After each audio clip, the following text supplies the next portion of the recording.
We slept in what had once been the gymnasium. The floor was of varnished wood with stripes and circles painted on it for the games that were formerly played there. A balcony ran around the room for the spectators, and I thought I could smell the pungent scent of sweat shot through with perfume from the watching girls, felt skirted as I knew from pictures, later in miniskirts, then pants, then in one earring with spiky hair. There was old sex in the room, and loneliness, an expectation of something without a shape or name. I remember that yearning for something that was always about to happen, and was never the same as the hands that were on us there and then in the small of the back, or out in the parking lot, or in the television room with the sound turned down. We yearned for the future. How did we learn it, that talent for insatiability? It was in the air. And it was still in the air. An afterthought as we tried to sleep in the army cots that had been set up in rows, with spaces between so we could not talk. The lights were turned down. Aunt Lydia patrolled with an electric cattle prod. No guns, though. Guns were for the guards. In the semi-darkness, we could reach out our arms and touch each other's hands. We learned to lip-read, our heads turned sideways, watching each other's mouths. In this way, we exchanged names from bed to bed. Alma, Janine, Dolores, Moira, June. A chair, a table, a lamp. Above, in the center of the ceiling, a blank space plastered over. There must have been a chandelier once. They've removed anything you could tie a rope to. The bell that measures time is ringing. Time here is measured by bells, as once in nunneries. As in a nunnery, too, there are few mirrors. I get up, advance my feet in their red shoes, flat-heeled to save the spine. The red gloves are lying on the bed. Everything, except the wings around my face, is red. The skirt is ankle-length, gathered to a flat yoke over the breasts. The sleeves are full. The wings, too, are prescribed. They are to keep us from seeing, but also from being seen. I pick up the shopping basket, walk along the hallway past the sitting room into the kitchen. Rita is here, standing at the table. She's in her usual Martha's dress, dull green, much like mine in shape, long and concealing, but with a bib apron over it, and without the white wings. Her sleeves are rolled to the elbow. She is making bread. She sees me. Frowning, she tears out 3 tokens from the token book and hands them to me. The frown isn't personal. It's the red dress she disapproves of, and what it stands for. She thinks I may be catching, like a disease or a form of bad luck. Despite her pressed lips, I would like to stay here in the kitchen. Cora might come in carrying her duster, and Rita would make coffee. In the houses of the commanders, there is still real coffee. And we would sit and talk about aches and illness, our feet, our backs. How I used to despise such talk. Now I long for it. At least it was an exchange of sorts. I take the tokens. They have pictures on them of the things they can be exchanged for. Eggs, cheese, a brown thing that's supposed to be a steak. I place them in the zippered pocket in my sleeve where I keep my pass. I go out by the back door into the garden, which is large and tidy, a lawn in the middle, weeping catkins around the edges. The garden is the domain of the commander's wife. She isn't there now, and I start to wonder where she is. I don't like to come upon the commander's wife unexpectedly. I am a reproach to her, and a necessity. We stood face to face for the first time 5 weeks ago, when I arrived at this posting. The guardian from the previous posting brought me to the front door. On first days, we are permitted front doors, but after that we're supposed to use the back. She had a cigarette. She put it between her lips and gripped it there while she lit it. Her lips were thin. The cigarettes must have come from the black market. This gave me hope. She, then, was a woman who might bend the rules. Even now that there is no money, there's always something that can be exchanged. "I want to see as little of you as possible," she said. "Yes, ma'am." "Don't call me ma'am," she snapped. "You're not a Martha?" I was disappointed. The wife in my previous posting had spent much of her time in her bedroom. The Marthas said she drank. I wanted this one to be different. I wanted to think I would have liked her in another time and place. But I could see already I wouldn't have liked her. Or she me. "As for my husband," she said, "he's just that, my husband. I want that to be perfectly clear. Till death us do part, it's final." Suddenly she wasn't looking at me. She was looking down at her knuckled, diamond-studded hands. And I knew where I'd seen her before. It was on television when I was 8 or 9, when my mother was sleeping in on Sunday mornings, and I would get up early and flip through the television channels looking for cartoons. Sometimes I would watch the Growing Souls Gospel Hour, where they would tell Bible stories and sing hymns. The lead soprano was called Serena Joy. She could smile and cry at the same time, 2 tears sliding gracefully down her cheek as her voice lifted through its highest notes.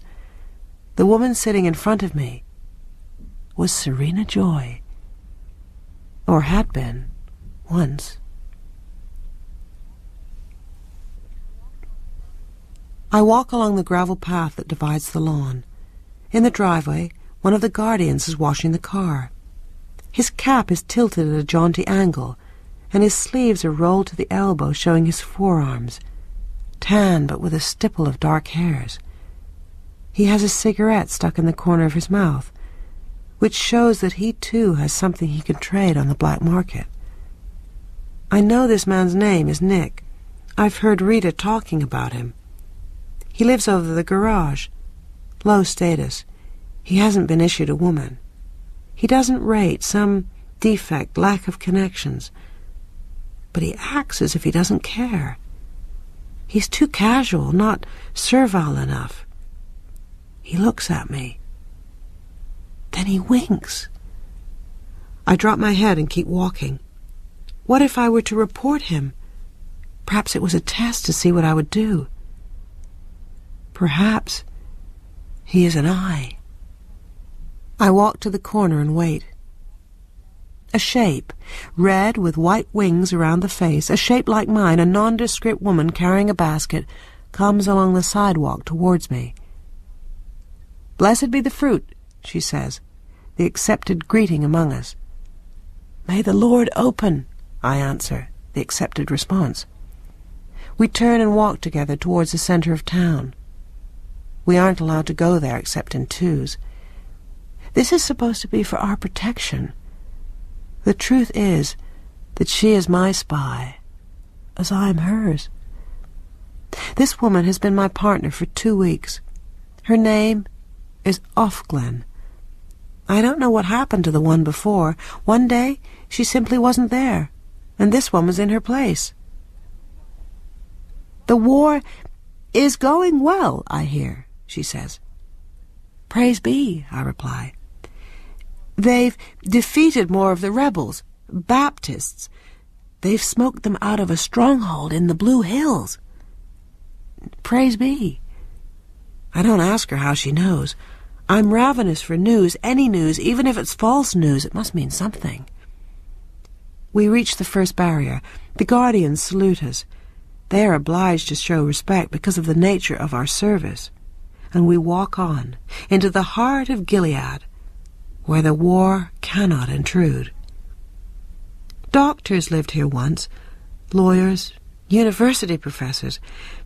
There are no lawyers anymore, and the university is closed. Luke and I used to walk together sometimes along these streets.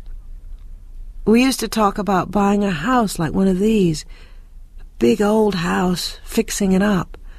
And although we knew we would never afford one, it was a game. Such freedom now seems almost weightless. We turn the corner onto a main street. In front of us is the store where we order dresses. Some people call them habits.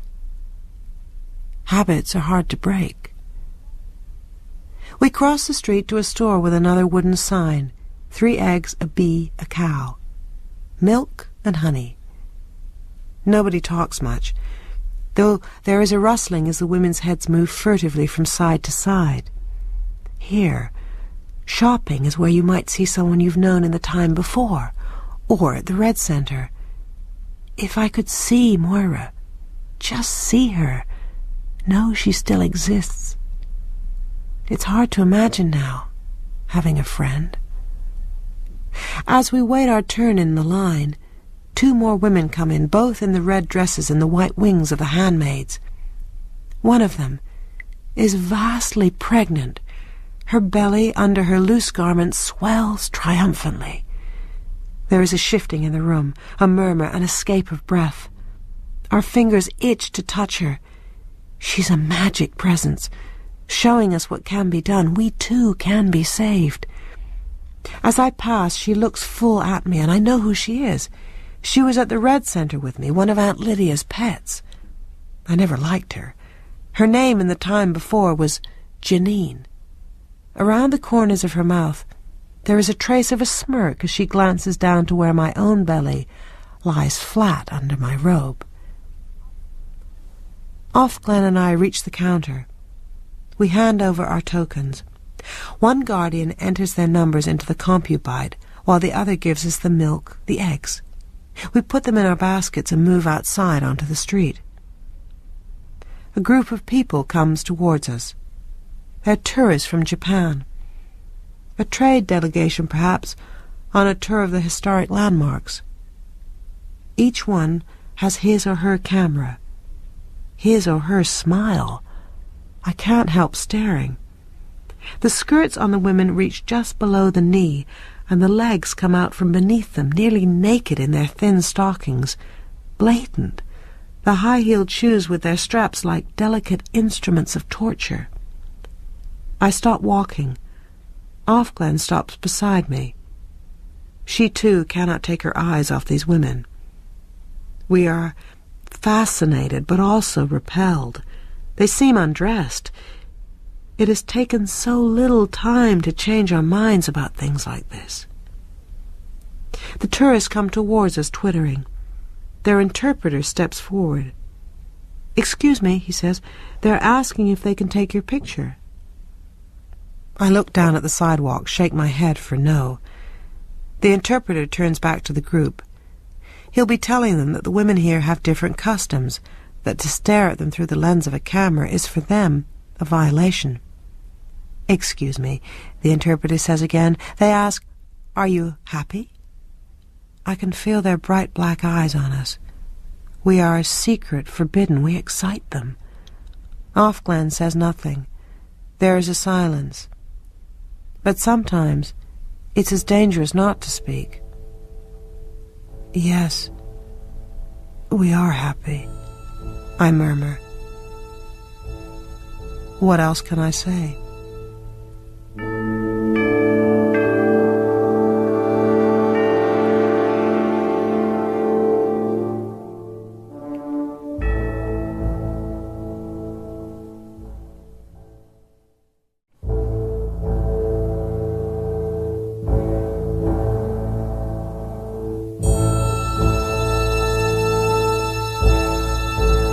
Offglen pauses as if hesitant about which way to go. We already know which way we will take because we always take it. We walk sedately. The sun is out. In the sky there are white, fluffy clouds, the kind that look like headless sheep. We walk to the thing we've come to see. The wall. Today there are 6 more bodies hanging by their necks, their hands tied in front of them, their heads in white bags. We stop together, as if on signal. It doesn't matter if we look. We're supposed to look. Sometimes they'll be there for days, until there's a new batch, so as many people as possible will have the chance to see them. The men wear white coats. Each has a placard hung around his neck to show why he has been executed, a drawing of a human fetus.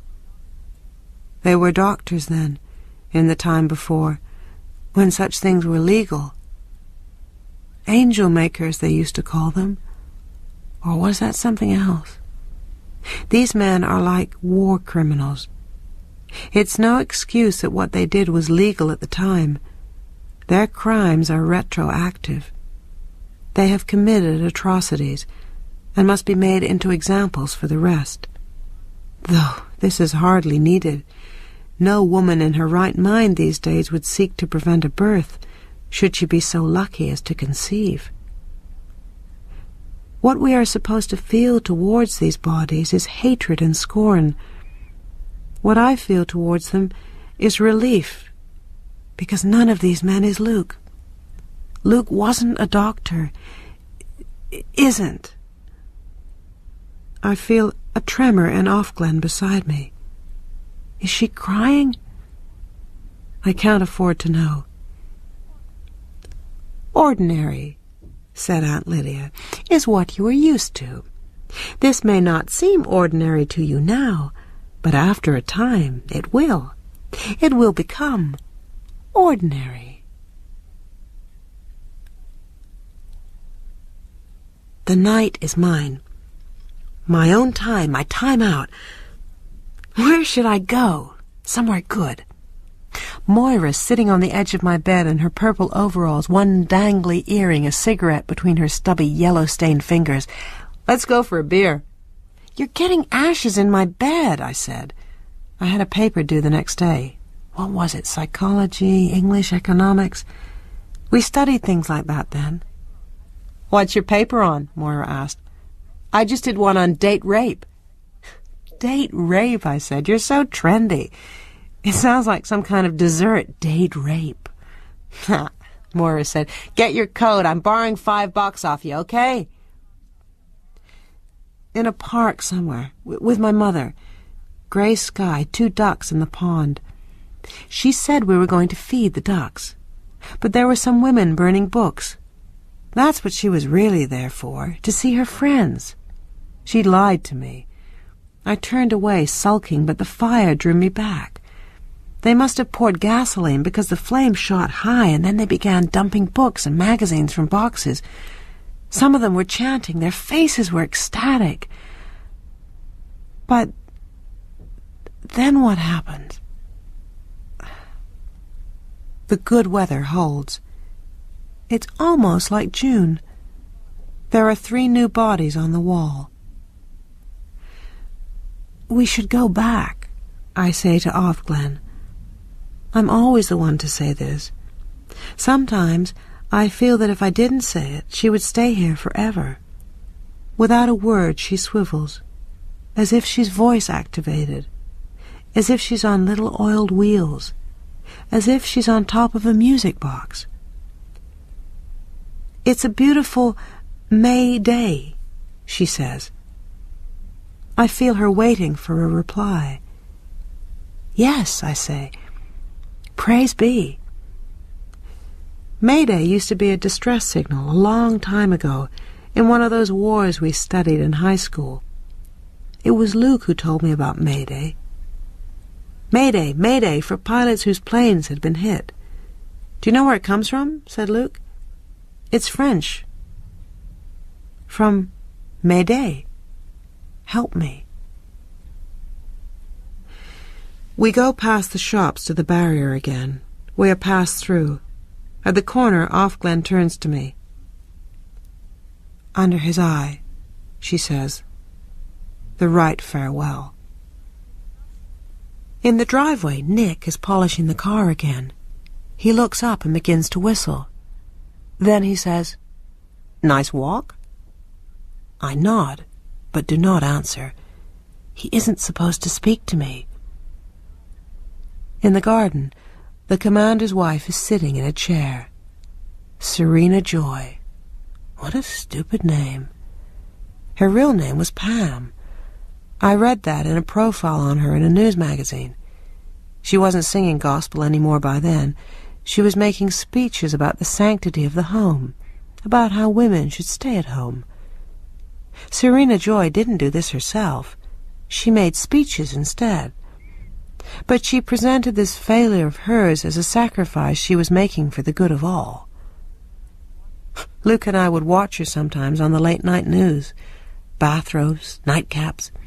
We'd watch her sprayed hair and her hysteria, the tears she could still produce at will. We thought she was funny. She doesn't make speeches anymore. She has become speechless. She stays in her home, but it doesn't seem to agree with her. How furious she must be, now that she's been taken at her word. She's looking at the tulips. She doesn't turn her head, although she knows I'm there. "It's not the husbands you have to watch out for," said Aunt Lydia. "It's the wives. Of course they will resent you. It's only natural. Try to pity them." I walk around to the back door, set my basket on the kitchen table, then follow the runner down the long hallway back to the room. There's someone standing in the hall. It is a man, his back to me. He's looking into the room. It's the commander. He isn't supposed to be here. He hears me coming, turns, hesitates, walks forward. Towards me. He is violating custom. What do I do now? I stop. He pauses. I can't see his face. He's looking at me. What does he want? He steps to the side to avoid touching me, inclines his head, is gone. Something has been shown to me, like the flag of an unknown country seen for an instant. It could mean attack. It could mean parley. It could mean the edge of something, a territory. Was he in my room? My room. Someone has lived in this room before me. Someone like me, or so I prefer to believe. I discovered it 3 days after I moved in here. I was exploring the room, section by section, examining each part with the greatest minuteness, when I found it on the cupboard floor. There it was in tiny writing, quite fresh it seemed, scratched with a pin or maybe just a fingernail, in the corner where the darkest shadow fell. Nolite te bastardes carborundarum. I didn't know what it meant. I thought it might be Latin. Still, it was a message, and it was in writing, which is forbidden, and it hadn't yet been discovered, except by me, for whom it was intended. It was intended for whoever came next. It pleases me to ponder this message, to think I'm communicating with her, this unknown woman. I wonder who she was, what's become of her. I tried it out on Rita the day I found the message. "Who was a woman who stayed in that room," I said, "before me?" "She didn't work out," she said. "In what way?" "What you don't know won't hurt you," was all she would say. Yesterday morning I went to the doctor, was taken by a guardian. I'm taken to the doctor's once a month for tests, urine, hormones, cancer smear, the same as before, except that now it's obligatory. Inside the waiting room there are other women, 3 of them in red. This doctor is a specialist. Covertly we regard each other, sizing up each other's bellies. Is anyone lucky? When I'm called, I go through the doorway into the inner room. It's white, featureless like the outer one, except for a folding screen with a gold eye painted on it.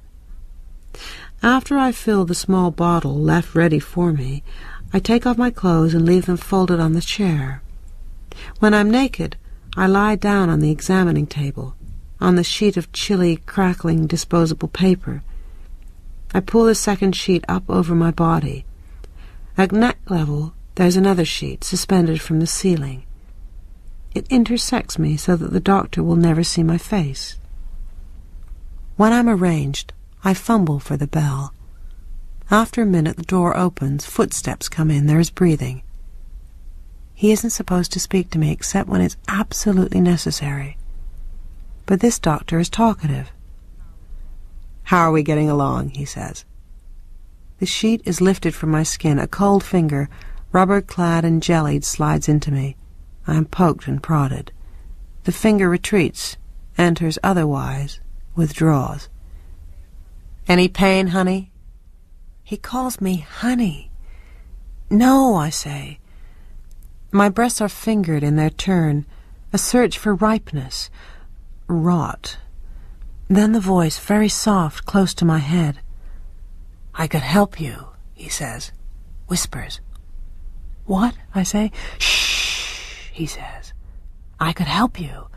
I've helped others." "How?" I say. "Does he know something? Has he seen Luke? Can he bring him back?" "How do you think?" he says. Is that his hand sliding up my leg? He's taken off the glove. The door's locked. No one will come in. They'll never know it isn't his. He lifts the sheet. His face is covered by the white mask, regulation. 2 brown eyes, a nose, a head with brown hair on it. His hand is between my legs.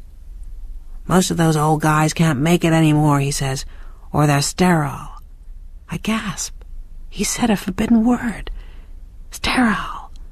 There is no such thing as a sterile man. There are only women who are fruitful and women who are barren. That's the law. "Lots of women do it," he goes on. "You want a baby, don't you? You're soft. It's time. Today or tomorrow would do it. Why waste it? It'd only take a minute, honey." I hesitate. He's offering himself to me, his services. "I hate to see what they put you through," he murmurs. It's genuine sympathy, and yet he's enjoying this, sympathy and all. His hand is moving on me nervously and patient. "It's too dangerous," I say. "No, I can't. The penalty is death. But they have to catch you in the act. What are the odds? Is the room bugged? Who's waiting just outside the door?" His hand stops. "Think about it," he says. "I've seen your chart. You don't have a lot of time left, but it's your life." "Thank you," I say. I must leave the impression that I'm not offended, that I'm open to suggestion. He could fake the tests, report me for cancer, for infertility, have me shipped off to the colonies with the unwomen. He pats my thigh, withdraws himself behind the hanging sheet. "Next month," he says. I put on my clothes again. My hands are shaking. Why am I frightened? I've crossed no boundaries. I've given no trust, taken no risk. All is safe. It's the choice that terrifies me. A way out. A salvation.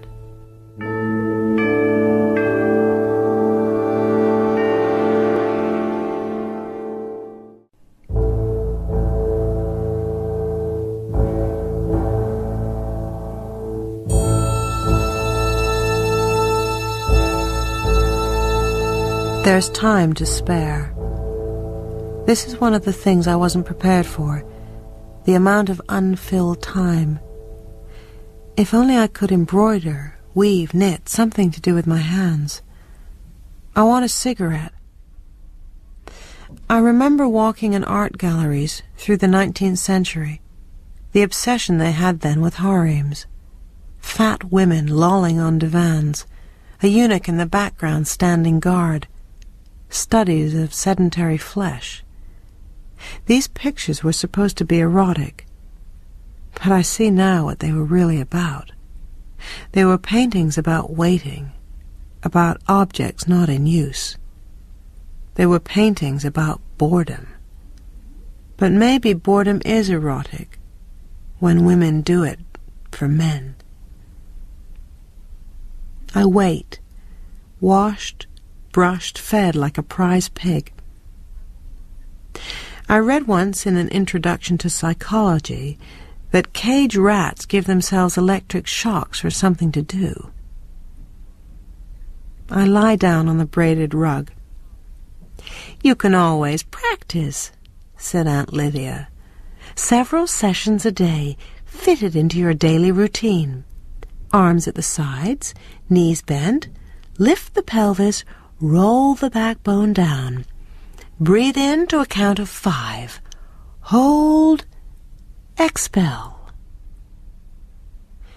In the afternoons, we lay on our beds for an hour in the gymnasium.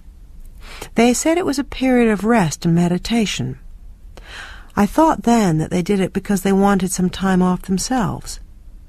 But now I think that the rest was also practice. They were giving us a chance to get used to blank time. I must have been there 3 weeks when Moira came.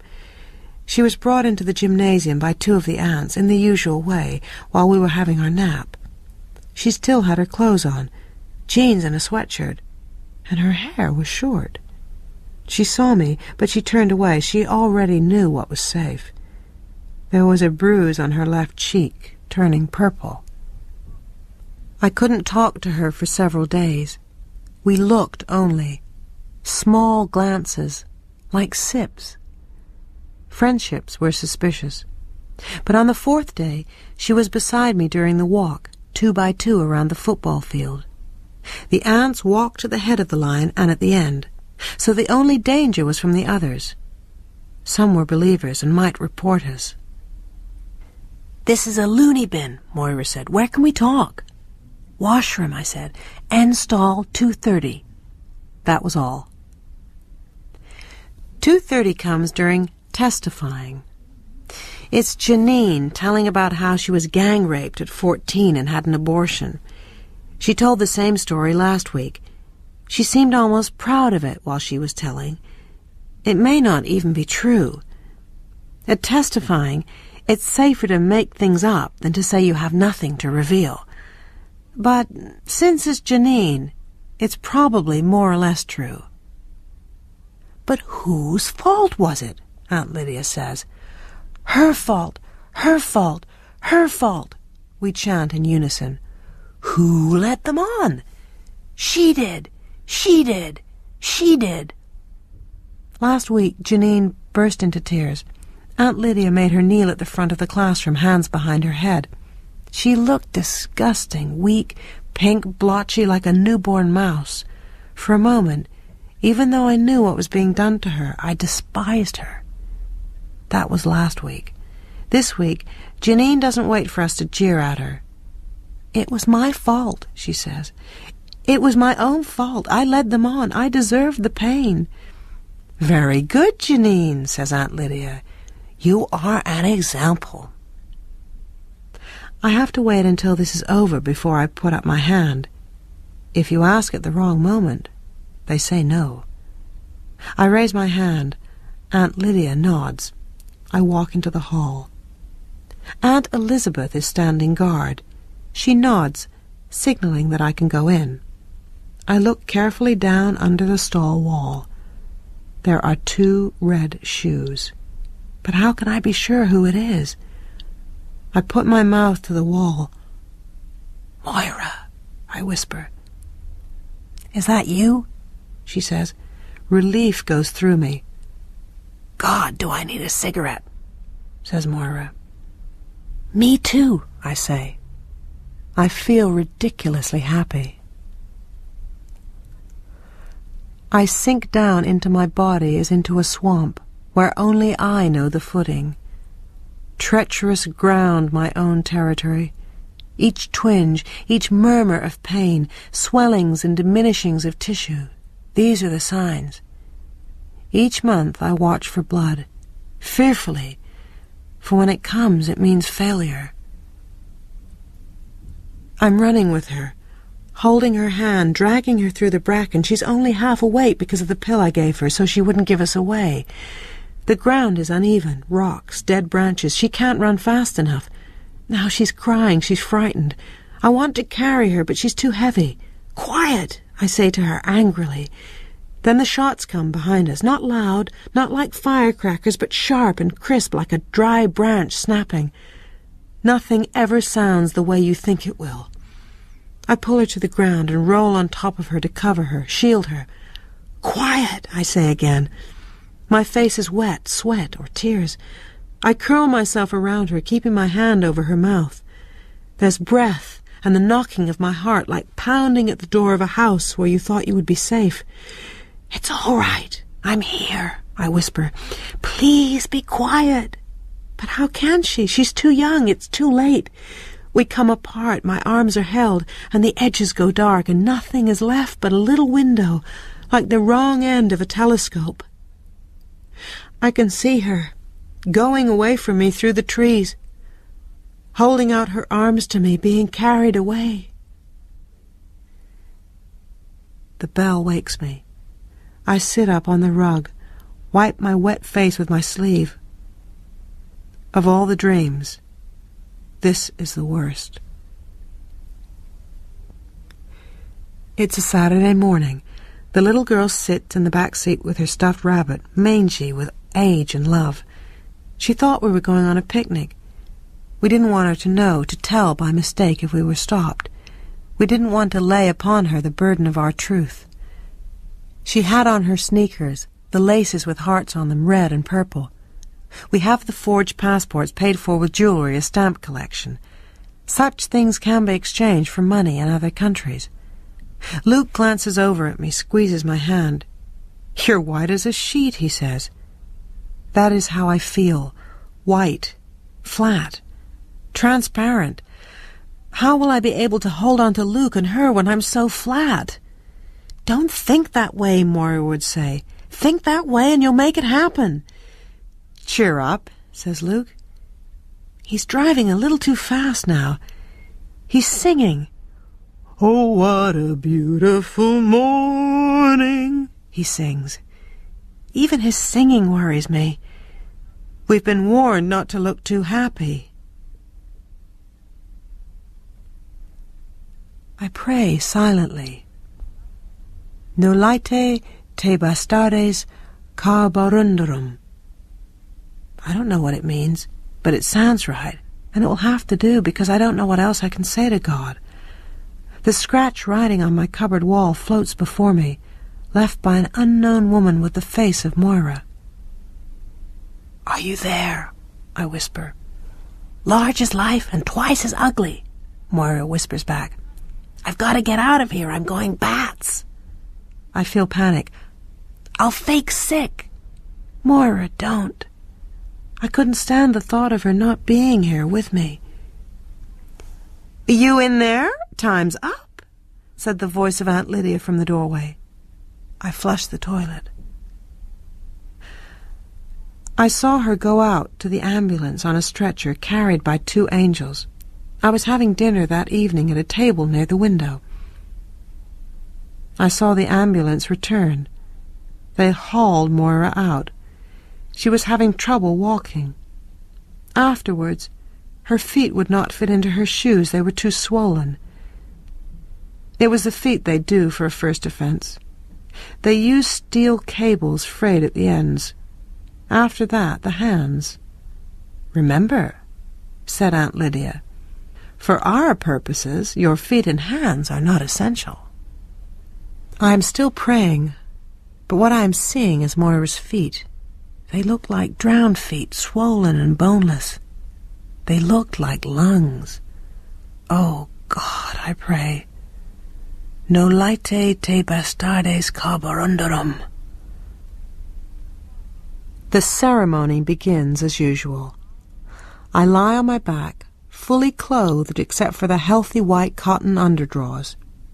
What I could see, if I were to open my eyes, would be the large white canopy of Serena Joy's 4-poster bed, suspended like a sagging cloud over us. Above me, towards the head of the bed, Serena Joy is arranged, outspread. Her legs are apart. I lie between them, my head on her stomach, her pubic bone under the base of my skull, her thighs on either side of me.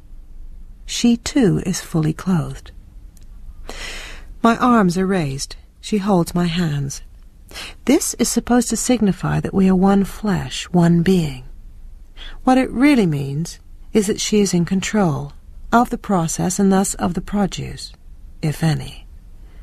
The rings of her left hand cut into my fingers. It may or may not be revenge. My red skirt is hitched up to my waist, though no higher. Below it, the commander is fucking. I do not say making love because this is not what he's doing. Copulating, too, would be inaccurate, because it would imply two people, and only one is involved. Nor does rape cover it. Nothing is going on here that I haven't signed up for. There wasn't a lot of choice, but there was some, and this is what I chose. Serena Joy grips my hands as if it is she, not I, who finds it either pleasurable or painful. And the commander fucks with a regular 2/4 marching stroke, on and on like a tap dripping. There's an impatience in his rhythm now. But isn't this everyone's wet dream? 2 women at once? They used to say that. Exciting, they used to say.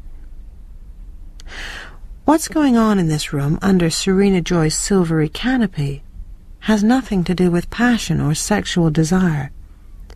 This is not recreation, even for the commander. This is serious business. The commander, too, is doing his duty. Kissing is forbidden between us. This makes it bearable. One detaches oneself, one describes. He comes at last, with a stifled groan as of relief. Serena Joy, who has been holding her breath, expels it. The commander, who has been propping himself on his elbows away from our combined bodies, doesn't permit himself to sink down onto us. He withdraws, re-zippers. He nods, then turns and leaves the room, closing the door with exaggerated care behind him, as if both of us are his ailing mother. There's something hilarious about this, but I don't dare laugh. Serena Joy lets go of my hands. "You can get up now," she says. "Get up and get out." She's supposed to have me rest for 10 minutes with my feet on a pillow to improve the chances.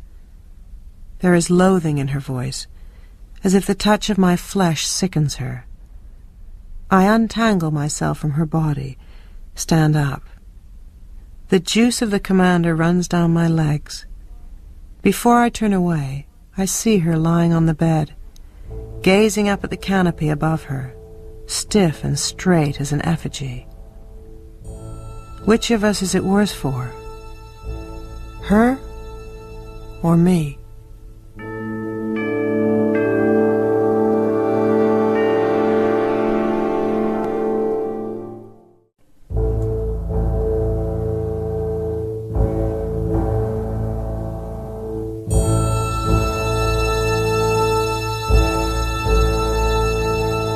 I lie on my bed.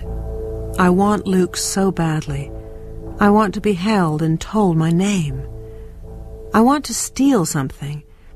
What I would like to steal is a kitchen knife, but I'm not ready for that. In the hall, the night light's on. I sneak through the house. I reach the sitting room. Old perfume fills my nostrils. There's a slight light coming through the closed drapes from the searchlight outside. I can see outlines. The door closes behind me with a click, then a whisper, "Don't scream, it's all right." As if I'd scream, as if it's all right. I turn. He steps towards me. Nick. "What are you doing in here?" I don't answer. He, too, is illegal. Here. He can't give me away. He pulls me against him, his mouth on mine, without a word, both of us shaking. But it's too dangerous. We push each other away. Too risky already. "I was coming to find you," he breathes. I want to reach up, taste his skin. Why? Is it so bad for him that he'd take the risk? I think of the hanged men on the wall. I must get away before I dissolve. His hands on my shoulder, pressing down on me like warm lead. Is this what I would die for? I'm a coward. I hate the thought of pain. The commander wants to see you, he says, in his office tomorrow. In the dark, we move away from each other slowly, as if pulled together by a force. I find the door. It's all I can do. In bed, I'm still trembling. Lying with Luke, his hand on my rounded belly, the three of us in bed, she kicking. We will be slow and careful. If I thought this would never happen again, I would die. But nobody dies from lack of sex. It's lack of love we die from. All the people I could love are dead or elsewhere. Here's what I believe. I believe Luke is lying face down in a tangle of bracken. I pray the shot was quick, straight through the skull, so that there would only have been one flash of pain. I also believe that Luke is sitting up on the edge of a bed. I don't want to think what they've done to his body. Does he know I'm alive, that I'm thinking of him? I have to believe so. You have to believe all kinds of things. I believe in thought transference now, vibrations in the ether, that sort of junk. I also believe that they didn't catch him after all, that he made it, swam the river, crossed the border, dragged himself up on the far shore, found his way to a farmhouse where they understood. They were friendly, Quakers perhaps. They smuggled him inland, house to house. He made contact with the others. There must be a resistance. Someone must be out there. Or where do all the criminals come from on the television? Any day now, there may be a message. It will come from the least likely person. The message will say that he will get me out. We will find her. She'll remember us, and we will be all three of us together. The things I believe can't all be true, but I believe in all of them. Whatever the truth is, I will be ready for it. This also is a belief of mine. This also may be untrue. As I'm eating my egg, I hear a siren winding its way among the large houses and clipped lawns. I run down the hall. The red birthmobile is parked in the driveway. Its back door is open. I clamber in. "Who is it?" I say to the woman beside me. I have to shout, the noise is so loud. "Of Warren!" she shouts back. She grabs my hand. There are tears running down her cheeks. Envy? Disappointment? What will Of Warren give birth to? A baby? Or something else?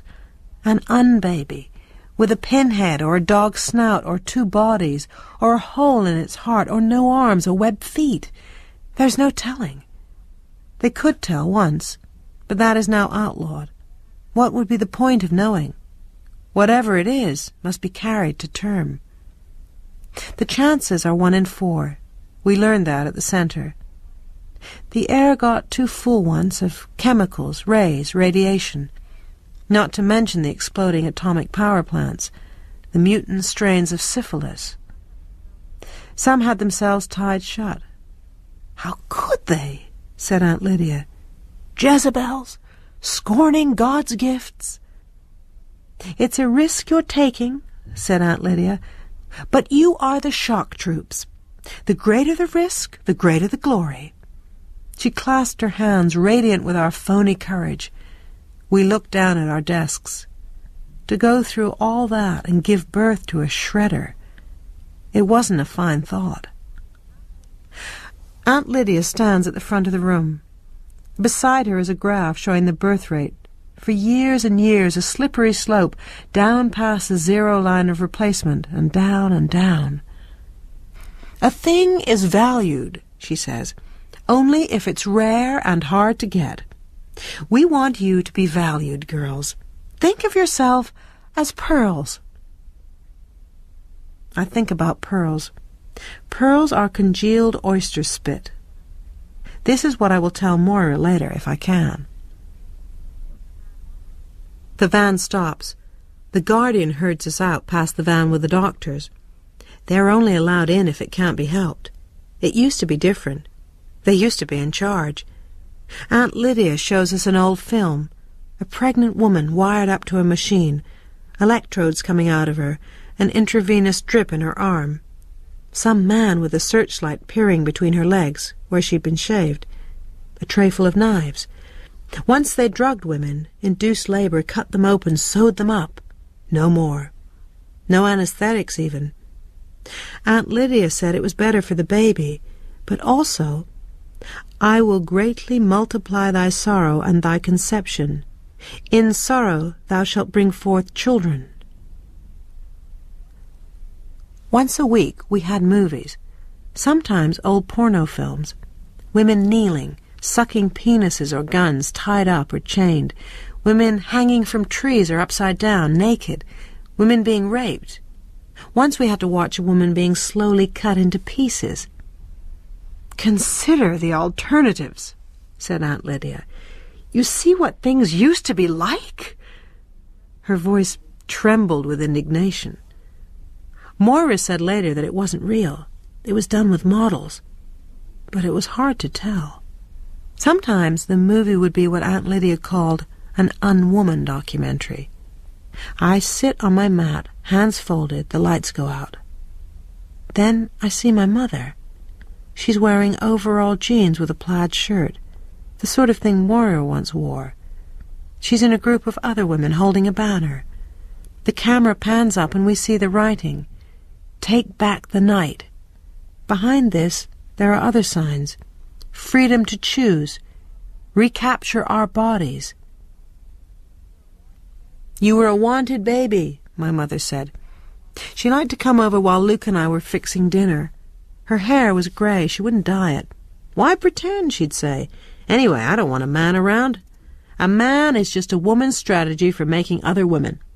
Not that your father wasn't a nice guy, not that I expected anything of him. Just do the job, then you can bugger off," I said. "I make a decent salary, I can afford daycare. You young people don't know what we had to go through just to get you where you are." Sometimes she would cry. "I was so lonely," she'd say. "You have no idea how lonely I was." I admired my mother in some ways, although things between us were never easy. She expected me to vindicate her life for her. "I'm not your justification for existence," I said to her once. I want her back. I want everything back the way it was. It's hot in here, and too loud after the days and days of silence. The women's voices rise around me. The room smells, too, of our own flesh, and another smell, more animal, that's coming from Janine. The smell of dens, of caves. "Breathe, breathe," we chant as we have been taught. "Hold, hold, expel, expel, expel." Janine tries to slow her breathing. "No!" she screams. "Oh, no! Oh, no!" She had another child once. I know that from the center when she used to cry about it at night, like the rest of us, only louder. But who can remember pain once it's over? And Martha arrives with a jug of fruit juice, the kind you make from powder, and a stack of paper cups. I lean to get one, and the woman next to me says in my ear, "Are you looking for anyone?" "Moira," I say, "dark hair, freckles." "No," the woman says, "but I'll watch for you." Sometimes you can find things out on birthdays, but there would be no point in asking about Luke. He wouldn't be where any of these women could see him. The chanting goes on. It's hard work. "Identify with your body," said Aunt Lydia. Already I can feel pains. My breasts are heavy. Janine screams. "I want to sit," she says. How long have we been here? Minutes? Hours? I'm sweating now. The false pains clench me. Two aunts lead Janine to the birthing stool, where she sits on the lower of the two seats. Her commander's wife hurries in. Two of the wives hold her by the arms as if she needs it. She has a tight little smile on her face. She must know what we think of her. She scrambles onto the birthing stool, sits on the seat above Janine, so Janine is framed by her. Her skinny legs come down on either side, the arms of an eccentric chair. But we pay no attention to the wife. Our eyes are on Janine. She's grunting now with the effort. Push, push, push, we whisper. We're with her. We're the same as her. We're drunk. Here's the crowning. The head purple. Another push and it slithers out. Oh, praise. We hold our breath as Aunt Lydia inspects it. A girl. Poor thing, but at least there's nothing wrong with it. Tears run down our cheeks. What I remember is Luke standing beside my head, holding my hand in the green gown, the white mask. "Oh," he said.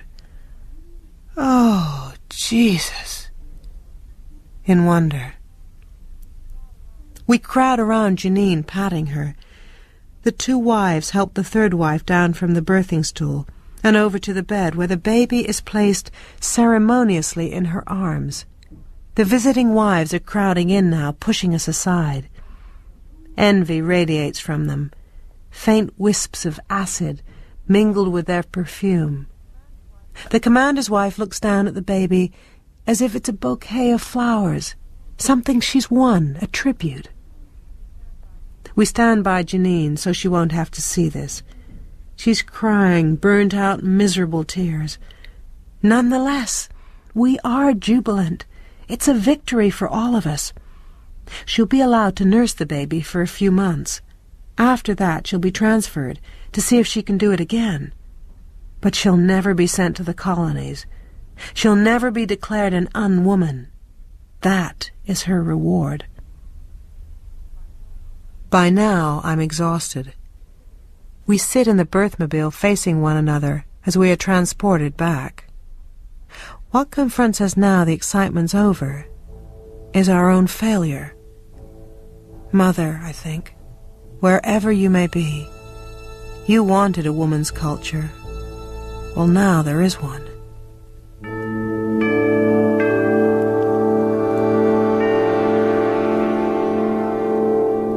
The Handmaid's Tale by Margaret Atwood was read by Buffy Davis. The producer was Sally Avens. And The Handmaid's Tale continues tomorrow.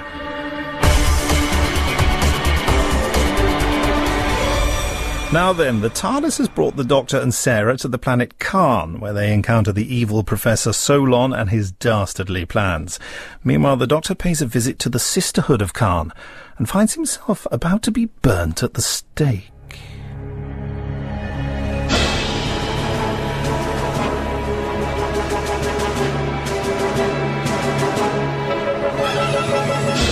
Doctor Who and the Brain of Morbius by Terence Dix, read by Tom Baker.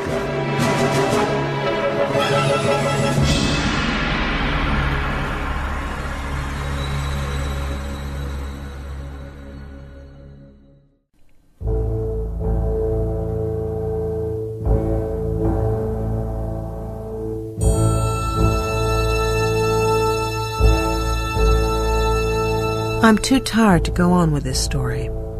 Here is a different story, a better one. This is a story of what happened to Moira.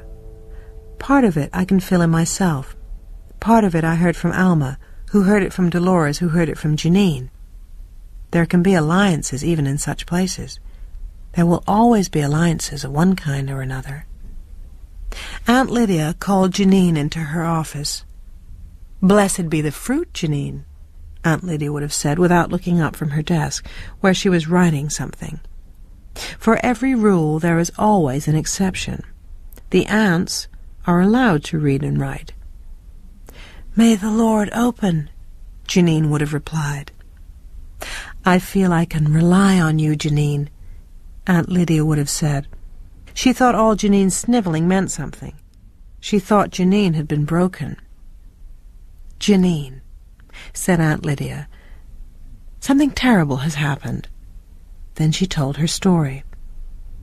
Moira had raised her hand to go to the washroom during exercises. Aunt Elizabeth was on washroom duty. After a moment, Moira called to Aunt Elizabeth. The toilet was overflowing. It was true that the toilet sometimes overflowed. Aunt Elizabeth went into the washroom. Water was running over the floor and pieces of fecal matter. It was not pleasant. Moira stood politely aside, and Aunt Elizabeth hurried into the cubicle and bent over the back of the toilet. She had both hands on the lid when she felt something sharp jab into her ribs. "Don't move," said Moira, "or I'll stick it all the way in." She dismantled the inside of one of the toilets and taken out the long, thin, pointed lever that attaches the handle to the chain. "Oh," said Janine weakly, as if to protest at this sacrilege. And Moira took off her own clothes and put on those of Aunt Elizabeth, except for the veil which she tore into strips.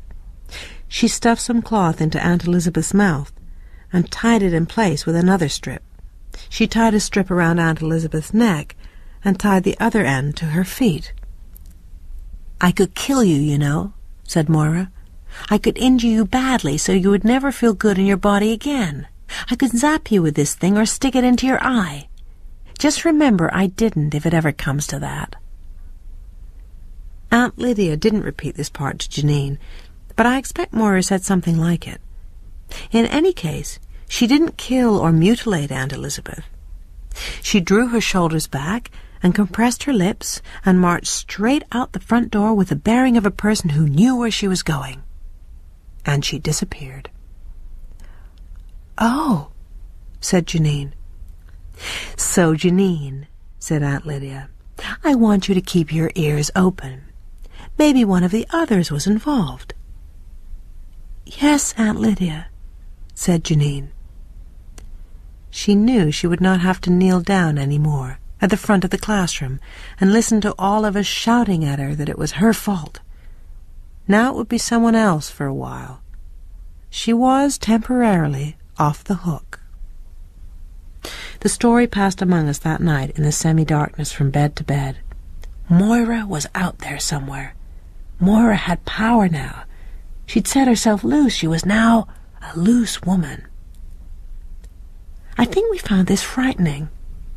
Already we were losing the taste for freedom. Already we were finding these walls secure. Nevertheless, Moira was our fantasy. In the light of Moira, the ants were less fearsome and more absurd. We expected her to be dragged in at any minute, as she had been before. We could not imagine what they might do to her this time. It would be very bad, whatever happened. But nothing happened. Moira didn't reappear. She hasn't yet. This is a reconstruction. All of it is a reconstruction. It's a reconstruction now in my head as I lie on my single bed rehearsing what I should or shouldn't have done, how I should have played it, if I ever get out of here. Let's stop there. I intend to get out of here. It can't last forever. Others have thought such things in bad times before this, and they were always right. They did get out one way or another, and it didn't last forever. Although, for them, it may have lasted all the forever they had. "I want you to kiss me," said the commander. Well, of course something came before that. Such requests never come out of the blue. The clock in the hall downstairs strikes 9. I set out along the hall and down the stairs. My presence here is illegal. It is forbidden for us to be alone with the commanders. We are for breeding purposes. We aren't concubines, geisha girls, courtesans. We are wombs, that's all. So why does he want to see me at night, alone? If I'm caught, it's to Serena's tender mercies I'll be delivered. He isn't supposed to meddle in household discipline. That's women's business. After that, reclassification. I could become an unwoman. But to refuse to see him could be worse. There's no doubt about who holds the real power. But there must be something he wants, from me. To want is to have a weakness. It's this small weakness that entices me. It's like a crack in a wall. If I press my eye to it, I may be able to see my way clear. I want to know what he wants.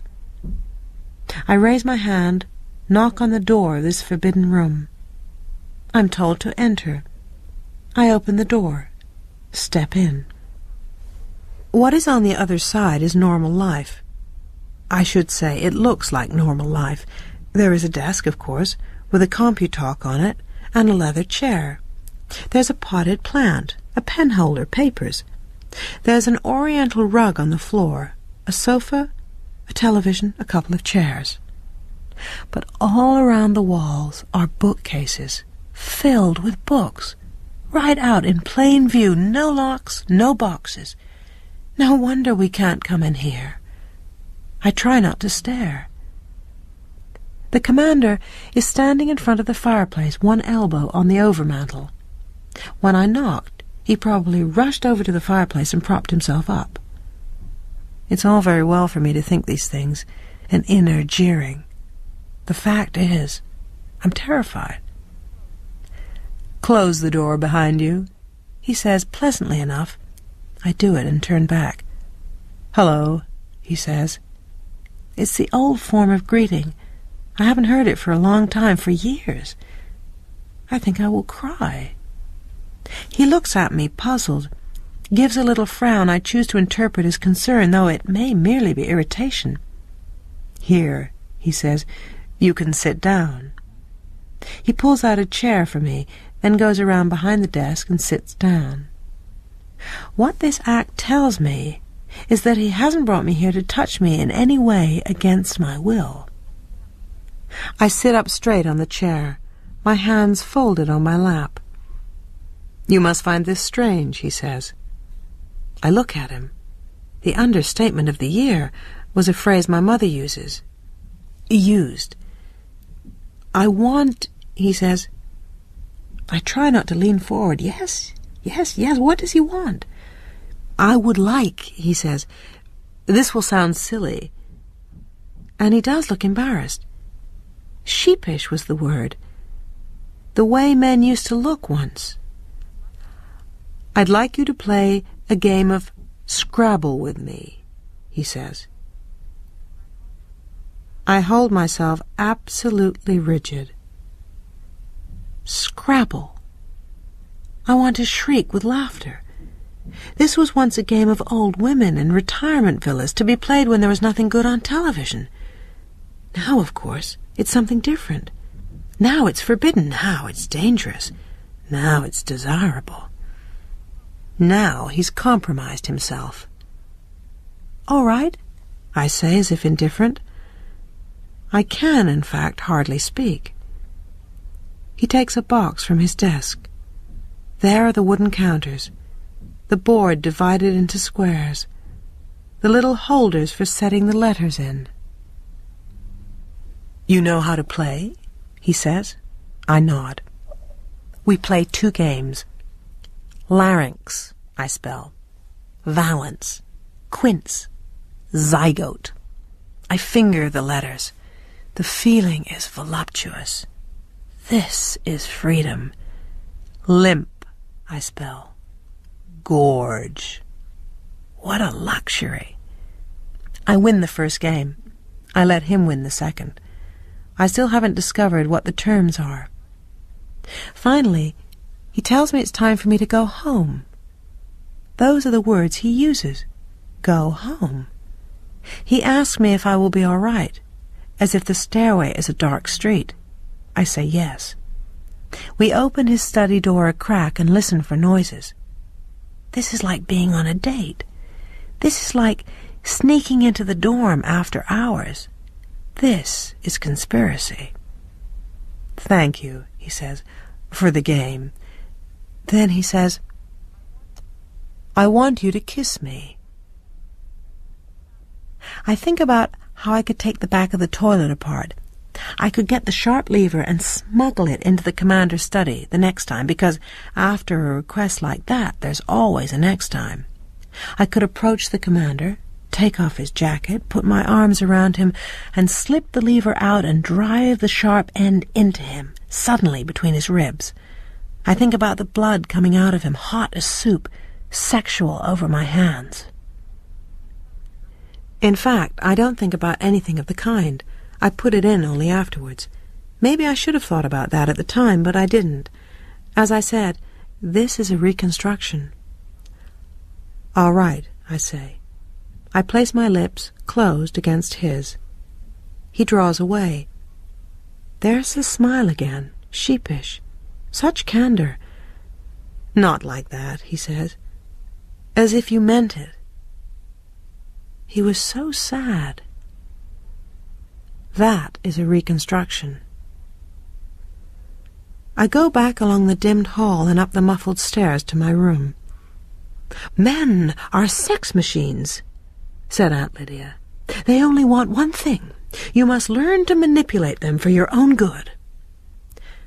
Aunt Lydia did not actually say this, but it was implicit in everything she did say. But how to fit the commander into this, with his word games and his desire for what? To be played with? To be gently kissed as if I meant it? I know I need to take it seriously, this desire of his. It could be a passport. It could be my downfall. No matter what I do, there's something hilarious about it. I hear something crack inside my body. I've broken. Noise is coming up. If I let the noise out into the air, it will be laughter. Too loud, and who knows?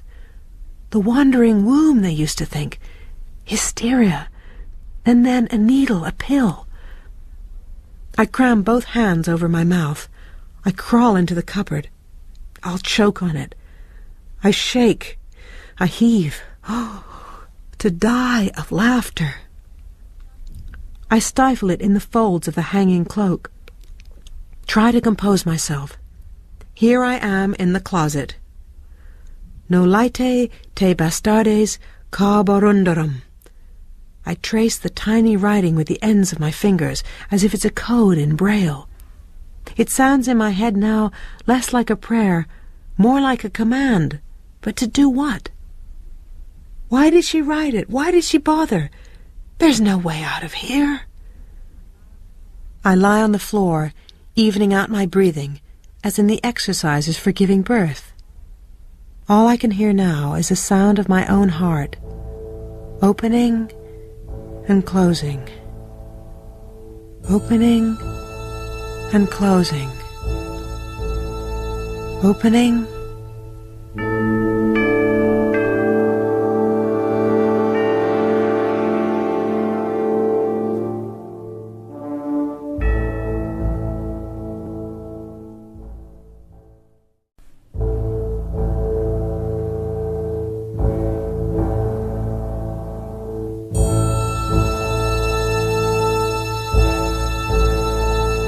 What I heard first the next morning was a scream and a crash, Rita dropping the breakfast tray. I was still half in the cupboard. I must have gone to sleep. Rita was kneeling beside me. "What's wrong?" I said. "Oh," she said, "I thought—" She thought what? The eggs had broken on the floor. "What was you doing on the floor like that?" she said, pulling at me to get up. I didn't want to tell her I'd never been to bed at all. I told her I must have fainted. "It must have been the strain," she said, "of yesterday and all." She meant the birth, and I said it was. "They'll want to know why the extra eggs, unless you could do without." She looked at me slyly, and I saw that it would be better if we both pretend I'd eaten my breakfast. If she said she'd found me lying on the floor, there would be too many questions. "I'll do without," I said. It pleased me that she was willing to lie for me. It was a link between us. "It did give me a turn," she said. "At first I thought—" "You thought I'd run off," I said. "Well, but—" she said, "but it was you." The commander and I have an arrangement. It's not the first such arrangement in history, though the shape it's taken is not the usual one. I visit him 2 or 3 nights a week. The signal is Nick. If he's polishing the car when I set out for the shopping, then I go. If he isn't, then I stay in my room. The difficulty is the wife, as always. After dinner she goes to their bedroom, from where she could conceivably hear me as I sneak along the hall. Or she stays in the sitting room with the door ajar, and I don't dare go past it. When I've had the signal but can't make it, the commander understands. He knows my situation. He knows the rules. The first time, I was confused. Also, there had been a letdown of sorts. What had I been expecting? Something unspeakable, down on all fours perhaps, perversions, whips, mutilations. To be asked to play Scrabble instead seemed kinky in the extreme, a violation too in its own way. The second evening began in the same way as the first. I knocked on the door, was told to come in. Then followed the same 2 games. Prolix, quartz, quandary, sylph, rhythm. It was like trying to walk without crutches, the way my mind lurched and stumbled among the consonants. That night, when we'd finished the second game, he sat back in his chair. "I have a little present for you," he said. Then he pulled out a magazine. A women's magazine, here, in a commander's private study where you'd least expect to find such a thing. Staring at it, as he dangled it before me, I wanted it. At the same time, I saw this longing as trivial and absurd because I'd taken such magazines lightly enough once. After I'd leafed through them, I would throw them away, for they were infinitely discardable, and a day later I wouldn't be able to remember what had been in them. Though I remembered now. What was in them was promise. They dealt in transformations. They suggested one adventure after another, one wardrobe after another, one man after another. The real promise in them was immortality. "It's an old one," he said, "from the 70s. I thought you might like to look at it."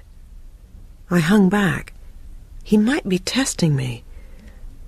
"It's not permitted," I said. "In here it is," he said quietly. Having broken the main taboo, why should I hesitate over another one? I took the magazine from him. There they were, the images of my childhood, bold, striding, confident, their arms flung out as if to claim space. "Why do you have this?" I asked him. "Some of us," he said, "retain an appreciation for the old things." "But these were supposed to have been burned," I said. "What's dangerous in the hands of the multitudes," he said, with what may or may not have been irony, "is safe enough for those whose motives are beyond reproach." "Why show it to me?" I said. "Who else could I show it to?" he said. And there it was again, that sadness. I didn't want to push him. Nevertheless, I said, "How about your wife?" "No," he said. "She wouldn't understand." So there it was. His wife didn't understand him. The same old thing. It was too banal to be true. When the week for the ceremony came around again, there was an awkwardness. Before, I'd treated it as an unpleasant job to be gone through as fast as possible, but that night I felt shy of him. The lights were on as usual, since Serena Joy always avoided anything that would have created an aura of romance or eroticism. I was conscious that my legs were hairy. I felt uncouth. He was no longer a thing to me. That was the problem. Serena Joy had changed for me, too. Once I'd merely hated her for her part in what was being done to me, and because she hated me, too, and because she would be the one to raise my child should I be able to have one after all. But now the hatred was no longer pure and simple. Partly, I was jealous of her. I also felt guilty. Now that I was seeing the commander on the sly, I was taking something from her, although she didn't know it. I walk with Ofglen along the summer street. It's warm, humid. We're used to each other now. We don't bother much with formalities. We move in tandem along our daily track. We've been to the stores already. Now we're at the wall. Nothing on it today. They don't leave the bodies hanging long in summer because of the flies. Somehow, it is even more foreboding when it's empty like this. When I can see the bodies, when I can guess from the sizes and shapes that none of them is Luke, I can believe also that he is still alive. At last, Ofglen speaks. "Do you think God listens?" she says. In the past, this would have been a trivial enough remark. Right now it's treason. I could scream. I could turn away from her to show I won't tolerate this kind of talk. Subversion, sedition, blasphemy, heresy. "No," I say. She lets out her breath in a long sigh. We have crossed the invisible line together. "Neither do I," she says. We walk, heads bent as usual. I'm so excited I can hardly breathe. "I thought you were a true believer," Ofglen says. "I thought you were." "You can join us," she says. "Us? There is an us, then." "You didn't think I was the only one," she says. It occurs to me that she may be a spy, a plant, but I can't believe it. Hope is rising in me like sap in a tree. I can't nap this afternoon. There's too much adrenaline. What would Moira tell me if she were here? She'd disapprove about the commander. She disapproved of Luke, of the fact that he was married. She said I was poaching on another woman's ground. I said he wasn't a fish, he was a human being and could make his own decisions. She said I was rationalizing. I said I was in love. We said all this in my kitchen, drinking coffee. In the apartment where I lived for the 2 years it took Luke to pry himself loose. I paid for it myself, with my job at the library. It's strange now to think about having a job. The Book of Job. All those women having jobs. Hard to imagine now. It's like remembering the paper money when they still had that. I must have used that kind of money myself before everything went on the CompuBank. I guess that's how they were able to do it all at once without anyone knowing. If there had still been portable money, it would have been more difficult. It was after the catastrophe when they shot the president and the army declared a state of emergency. "Keep calm," they said on television. "Everything is under control." "Look out," said Moira. "Here it comes." "Here what comes?" I said. "You wait," she said. "They've been building up to this. It's you and me up against the wall, baby." She was quoting an expression of my mother's, but she wasn't intending to be funny. Newspapers were closed down for security reasons, they said. Then roadblocks began to appear, and identi passes. Then one morning I stopped in the corner store for a packet of cigarettes. I was smoking more those days. It was the tension. Everyone was a little jumpy. It was after we'd been married. She was 3 or 4 in daycare. We got up in the usual way and had breakfast, and Luke had driven her off to school. When I got to the corner store, the usual woman wasn't there. Instead, there was a young man. "She sick?" I said as I handed him my card. "Who?" he said aggressively. "The woman who's usually here." "How would I know?" he said. He was punching my number in. "Sorry," he said. "This number's not valid." "That's ridiculous," I said. "It must be. I've got thousands in my account." "It's not valid," he repeated. "See that red light? Means it's not valid." "I'll phone them from the office," I said. "You do that," he said indifferently. I did phone from the office, but all I got was a recording. The lines were overloaded, the recording said. Could I please phone back? About 2 o'clock, The director came in. He looked terrible. His eyes were pink and wobbling. We all turned off our machines. "I'm sorry," he said, "but it's the law. I have to let you go." "We're being fired?" I said, "but why?" "Not fired," he said. "Let go. You can't work here anymore. It's the law." I went home and telephoned Moira. "So," she said when I told her, "tried getting anything on your CompuCard today?" "Yes," I said. I told her about that, too. "They've frozen them," she said. "Mine, too. Any account with an F on it instead of an M. All they needed to do is push a few buttons or cut off. Luke can use your CompuCount for you," she said. "They'll transfer your number to him. Husband or male next of kin." "But what about you?" I said. She didn't have anyone. "I'll go underground," she said. "Some of the gays can take over our numbers and buy us the things we need." "But why?" I said. "Why did they?" When he got back, Luke put his arms around me. "I heard," he said, "on the car radio driving home. Don't worry. I'm sure it's temporary. It's only a job," he said. "Anyway, you know I'll always take care of you." I thought, already he's starting to patronize me. Then I thought, already you're starting to get paranoid. That night he wanted me to make love. "What's the matter?" he said. "We still have—" He said. It occurred to me that he shouldn't be saying "we," since nothing that I knew of had been taken away from him. "We still have each other," I said. He kissed me then, as if now I'd said that things could get back to normal. But something had shifted. When he put his arms around me, I was small as a doll. He doesn't mind this, I thought.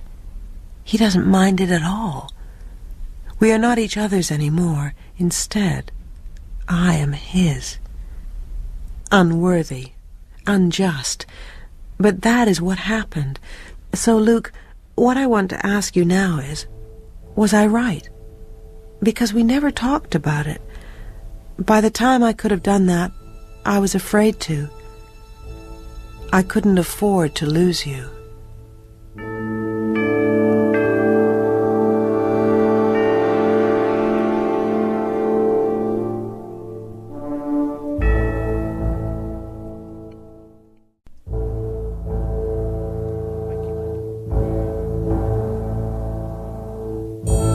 I'm sitting in the commander's office. My body's lax. My shoes are off. He leans back, fingertips together. "What would you like to read tonight?" he says. This, too, has become routine. So far, I've been through a Mademoiselle, an Old Esquire, a Ms. magazine. I read quickly, voraciously, trying to get as much into my head before the next long starvation. "I think I'd rather just talk," I say. I'm surprised to hear myself saying it. He doesn't appear surprised. "What would you like to talk about?" I falter. "Anything, I guess. You, for instance." "Me?" He smiles. "There's not much to say about me. I'm just an ordinary kind of guy." Ordinary guys do not become commanders. "You must be good at something," I say. I know I'm prompting him, drawing him out, and I dislike myself for it. But we are fencing. Either he talks or I will. I can feel speech backing up inside me. It's so long since I've really talked with anyone. The terse, whispered exchanges with Ofglen hardly count. And if I talk to him, I'll give something away. I can feel it coming, a betrayal of myself. "Oh, I was in market research," he says. "After that, I sort of branched out. You might say I'm a sort of scientist," he says. After that, he doesn't say anything. We are outweighting each other. I'm the one to break first. "Well, maybe you could tell me something I've been wondering about," I say. "What might that be?" I'm heading into danger, but I can't help myself. It's a phrase I remember from somewhere. I think it's Latin. Tell me, he says, more alert, or am I imagining it? Nolite te bastardes carborundarum, I say. I haven't pronounced it properly. I don't know how. I could write it down, I say. He hesitates. Possibly he doesn't remember that I can. I've never held a pen in this room, not even to add up the scores. Women can't add, he said once jokingly. When I asked him what he meant, he said, for them, 1 and 1 and 1 and 1 don't make 4.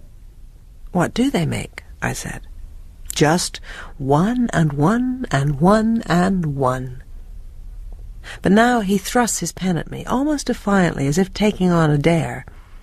I print the phrase carefully, copying it from inside my head, from inside my closet. He takes the page, then begins to laugh. That's not real Latin, he says. That's just a schoolboy joke.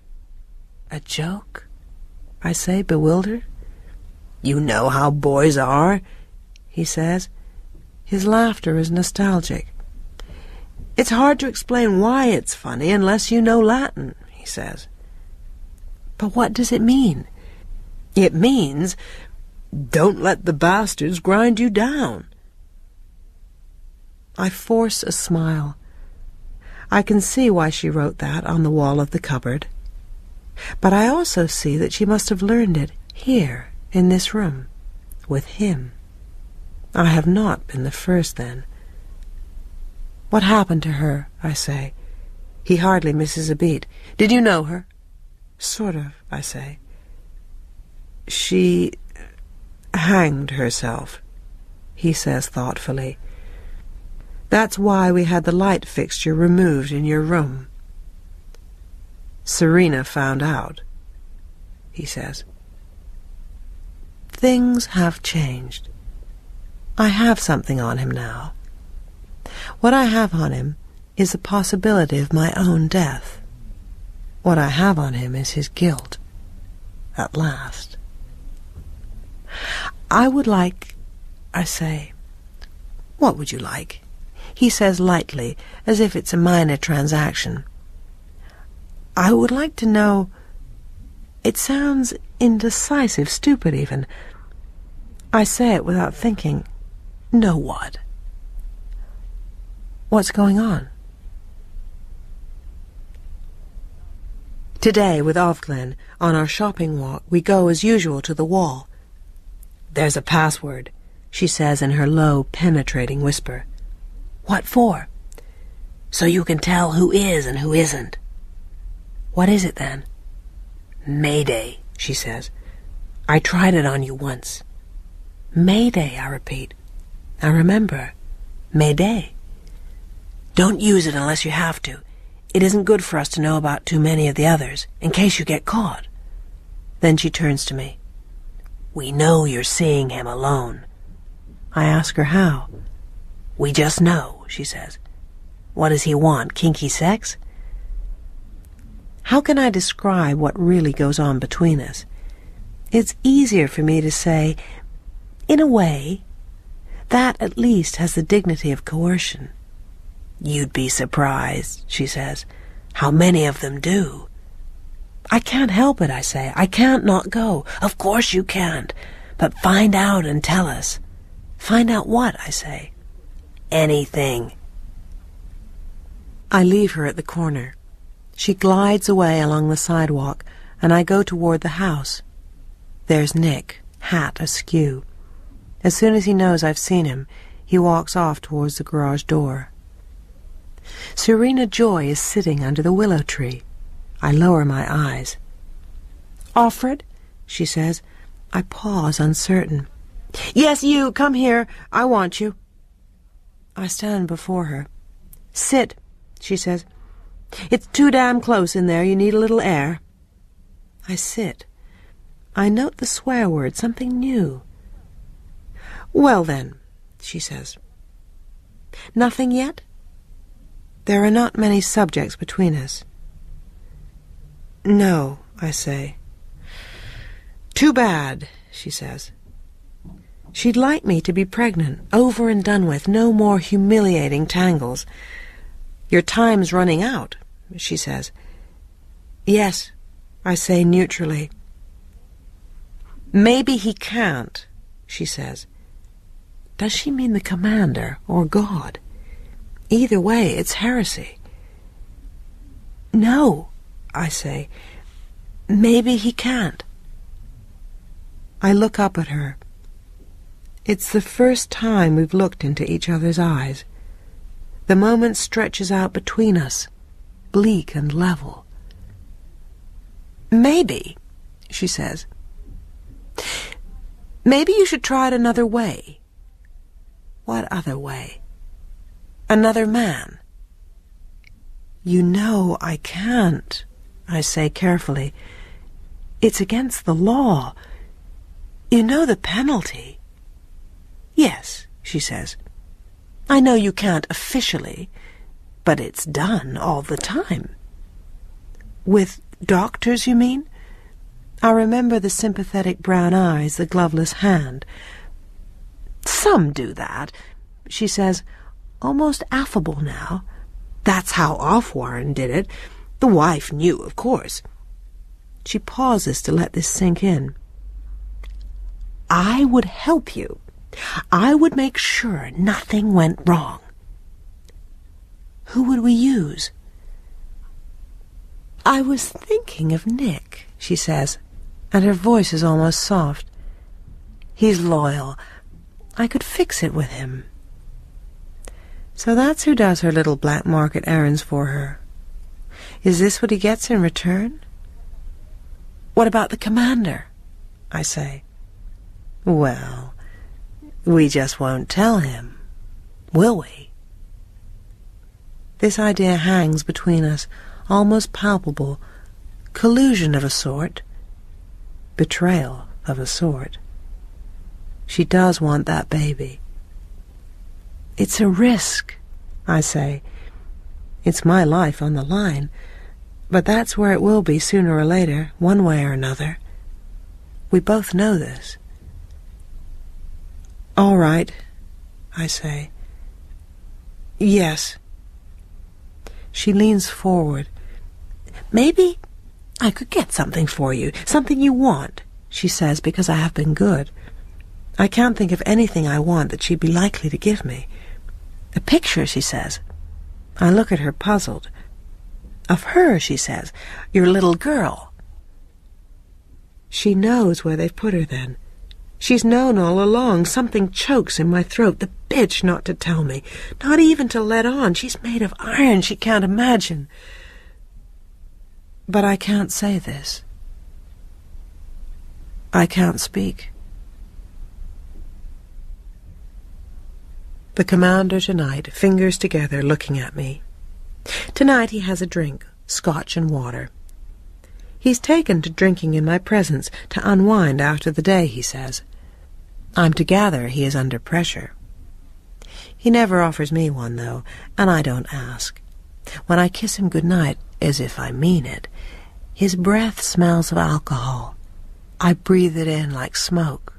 I relish it, this lick of dissipation. Sometimes, after a few drinks, he becomes silly. Sometimes he sits on the floor beside my chair holding my hand. It must amuse him, this fake subservience. Once in a while, I think I can see myself as he may see me. There are things he wants to prove to me. He wants, all right. Especially after a few drinks. He wants to explain things to justify himself. The problem wasn't only with the women, he says. The main problem was with the men. There was nothing for them anymore. They could make money, I say a little nastily. It's hard to be afraid of a man who is sitting at your feet. This lack of fear is dangerous. It's not enough, he says. It's too abstract. I mean, there was nothing for them to do with women. Sex was too easy. Anyone could buy it. There was nothing to work for, nothing to fight for. We have the stats from that time. You know what they were complaining about the most? Inability to feel. Do they feel now? I say. Yes, he says, looking at me. They do. He stands up, puts his hands on my shoulders from behind. I can't see him. I'd like to know what you think, his voice says from behind me. I don't think a lot, I say lightly. What he wants is intimacy, but I can't give him that. Come now, he says, pressing a little with his hands. I'm interested in your opinion. About what? About what we've done, how things have worked out. I hold myself very still. I try to empty my mind. I have no opinion, I say. He sighs. He knows what I think. You can't make an omelette without breaking eggs, is what he says. We thought we could do better. Better, I say in a small voice. How can he think this is better? Better never means better for everyone, but we've given them more than we've taken away. Think of the trouble they had before, the singles bars, the blind dates, the terrible gap between those who could get a man and those who couldn't. They starved themselves, pumped their breasts full of silicone, had their noses cut off. Think of the misery.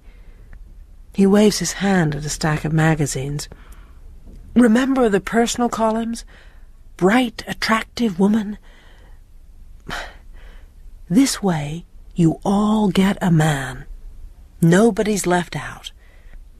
Now tell me, what did we overlook? Love, I say. Love? He says. Falling in love.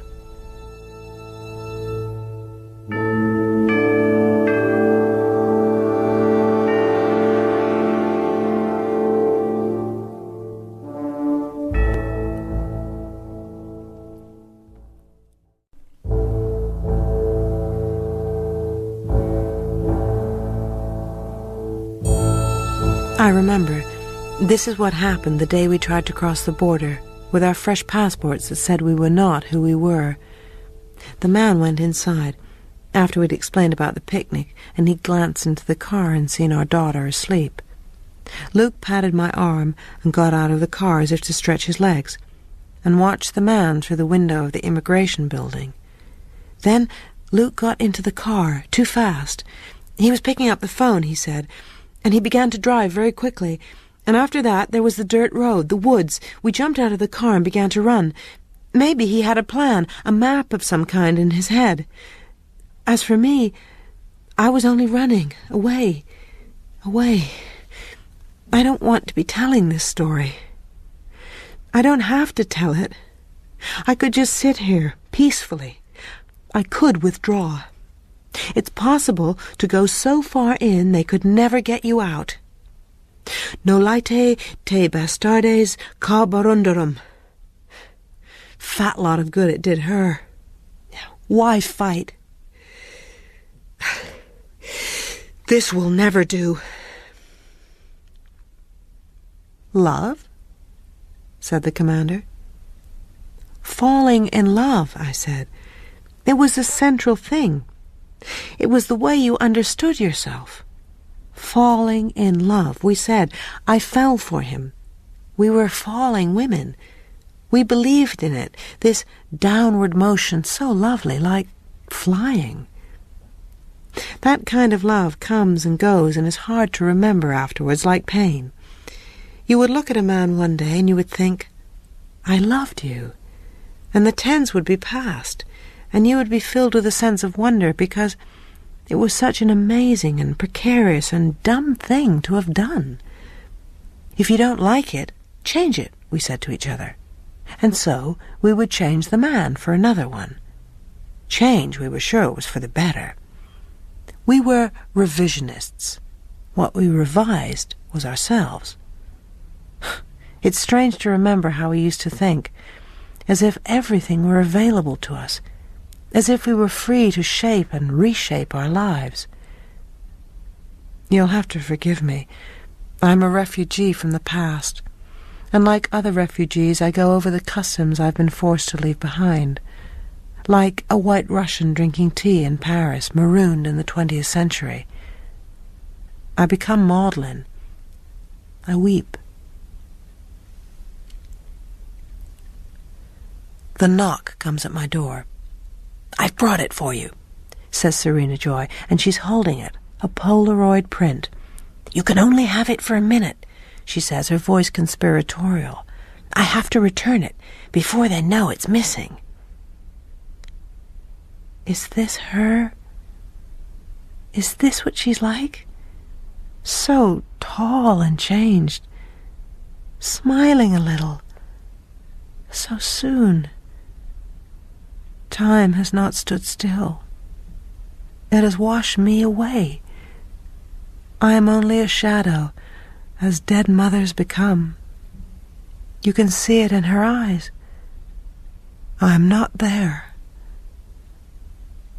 But she exists. She grows and lives.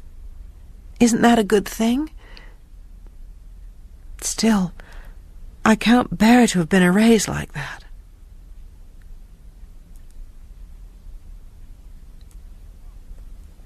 I knock on his door, adjust my face. He's standing by the fireplace. In his hand is an almost empty drink. "How is the little one this evening?" He's in a courtly phase. "Tonight, I have a surprise for you." He laughs. It's more like a snigger. "Tonight, I'm taking you out." Out? It's an archaic phrase. Surely there is nowhere anymore where a man can take a woman out. I know without being told that what he's proposing is risky for him, but especially for me. But I want to go anyway. Anything that breaks the monotony. He goes to his desk, brings out a handful, it seems, of feathers, mauve and pink. It's a garment, apparently. There are cups for the breasts. The feathers are around the thigh holes. All such clothing was supposed to have been destroyed. "You expect me to put that on?" I say. My voice sounds prudish. I've never worn anything remotely like this, so glittering and theatrical. And it would be so sinful, so free. Freedom, like everything else, is relative. "It's a disguise," he says. "You'll never get in without it." By this time, he's quite excited. It's as if we're dressing for a party. "Terrific," he says when I slip the thin sequin straps over my shoulders. Then he goes to the cupboard, gets a blue cloak. This must be Serena's. "What about my pass?" I say. "Don't worry about that," he says. And so we set out. We glide through the darkened streets. The commander has hold of my hand, as if we're teenagers. I clutch the cape about me as a good wife should. Through the tunnel made by the hood, I can see the back of Nick's head. Does he know what I've got on under this cloak? Did he procure it? And if so, does it make him feel angry or lustful or envious or anything at all? The checkpoints are no problem. Everything goes smoothly, despite the heavy pounding of blood in my head. Then Nick says, "Here, sir," and the car pulls over. So this, too, is something he's done before. We're in an alleyway. The commander has a key to a door, which is made of steel. He slips a purple tag around my wrist, like the tags for airport luggage. "If anyone asks, say you're an evening rental," he says. He takes me by my bare upper arm and steers me forward, inside a concrete corridor lit with fluorescent overhead lights. We emerge into a central courtyard. It's wide and high. There's a fountain in the middle of it. I know where I am. I've been here before with Luke in the afternoons. It was a hotel then. Now it's full of women. They are sitting, lounging, strolling, leaning against one another. The men are mingled with them, but in their dark uniforms, they form only a kind of background. The women are tropical, dressed in all kinds of festive gear. All wear makeup. Their eyes look too big, too dark, and shimmering. Their mouths too red, blood-dipped and glistening, perhaps even clownish. "Don't gawk," says the commander. "Just act natural." Again, he leads me forward. A man has spotted him. "Steady," he whispers. "Don't lose your nerve." All you have to do, I tell myself, is keep your mouth shut and look stupid. The commander does the talking, and as he talks, his chest expands. It occurs to me he is showing off. He is showing me off to them, but he is also showing off to me. He is demonstrating his mastery of the world. He's breaking the rules under their noses.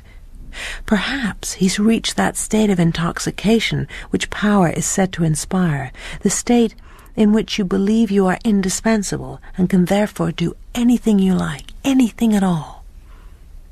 He sits me down, puts an arm around my shoulders. The fabric of his sleeve is raspy against my skin, so unaccustomed to being touched. "Well," he says, "what do you think of our little club?" "I thought this sort of thing was forbidden." "Well, officially," he says, "but everybody's human after all."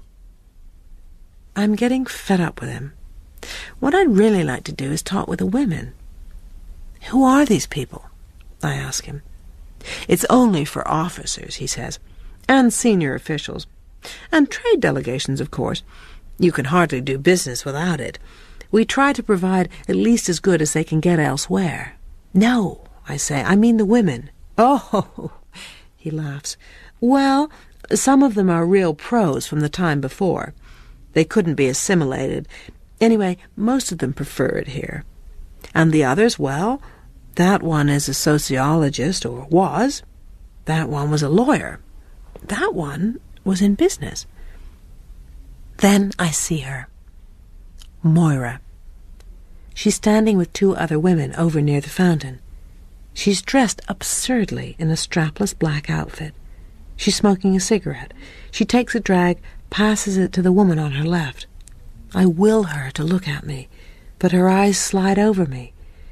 She swivels her head around again, checking perhaps for prospects. This time, her eyes snag on me. She knows enough not to react. She takes a cigarette back from the woman beside her, lets her hand rest in the air a moment, all 5 fingers outspread. Our old signal. I have 5 minutes to get to the washroom. I turn and smile at the commander. "Is there a washroom?" I say. "It's over there," he nods. It still says ladies in scrolly gold script. There's a woman seated at a table, supervising the entrances and exits. 15 minutes, she says to me. Inside, several women are sitting on a sofa, with their shoes off, smoking. They stare at me as I come in. There's perfume in the air and stale smoke and the scent of working flesh. I look around for Moira. She comes out of a pink cubicle. "It's all right," she says to me and to the other women. "I know her." The others smile now, and Moira hugs me. She grins. "You look like the whore of Babylon." I can't believe it's her. I touch her arm again. Then I begin to cry. "Don't do that," she says. "There isn't time." "Tell me everything," I say. She shrugs. "What's the point?" But she knows there is a point, so she does. This is what she says, whispers more or less. "I left that old hag tied up behind the furnace. I wanted to kill her, but now I'm just as glad I didn't, or things would be a lot worse for me. I couldn't believe how easy it was to get out of the center. I just walked right through. I remembered the address of a Quaker couple. They took me in. I was taken from one safe house to another. I almost made it out. They got me up as far as Salem, then into Maine. They were planning to get me across the border by boat up the coast. Maybe somebody got cold feet about it, or somebody outside got suspicious. By that time, it must have been crawling with eyes up there and everywhere else close to the border. Whatever it was, they picked us up just as we were coming out the door. Me and the guy, and his wife, too. I don't know what became of them, because they took me in a separate van. I thought it might be the end for me. I won't go into what happened after that. I'd rather not talk about it. All I can say is they didn't leave any marks. When it was over, they showed me a movie about life in the colonies. In the colonies, they spend their time cleaning up the toxic dumps and radiation leaks. They figure you've got 3 years before your skin pulls away like rubber gloves. They don't bother to feed you much or give you protective clothing. I had my choice. They said this or the colonies. So here I am. You have 3 or 4 good years before your snatch wears out and they send you to the boneyard. The food's not bad, and there's drink and drugs if you want it, and we only work nights. You don't mean that, I say. She is frightening me now. What I hear in her voice is indifference. Don't worry about me, she says. It's not so bad. There's lots of women around. Butch paradise, you might call it. Now she's teasing, and I feel better. What about the others, I say. Put it this way, she says.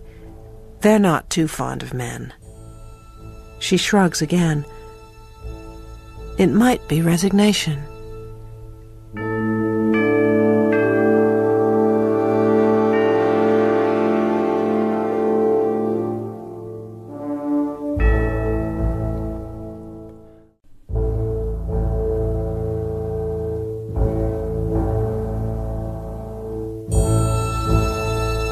I sit in the darkness. I'm fully dressed in my red habit again, having shed the spangles. Serena Joy arrives at midnight, as she said she would. I follow her along the hall and down the stairs. "I won't go outside with you," she whispers. Odd to hear her whispering, as if she's one of us. "You go out through the door and up the stairs. He's expecting you. The commander's in his bedroom," she says. "He won't come down this late, he never does." That's what she thinks. I open the kitchen door. Step out.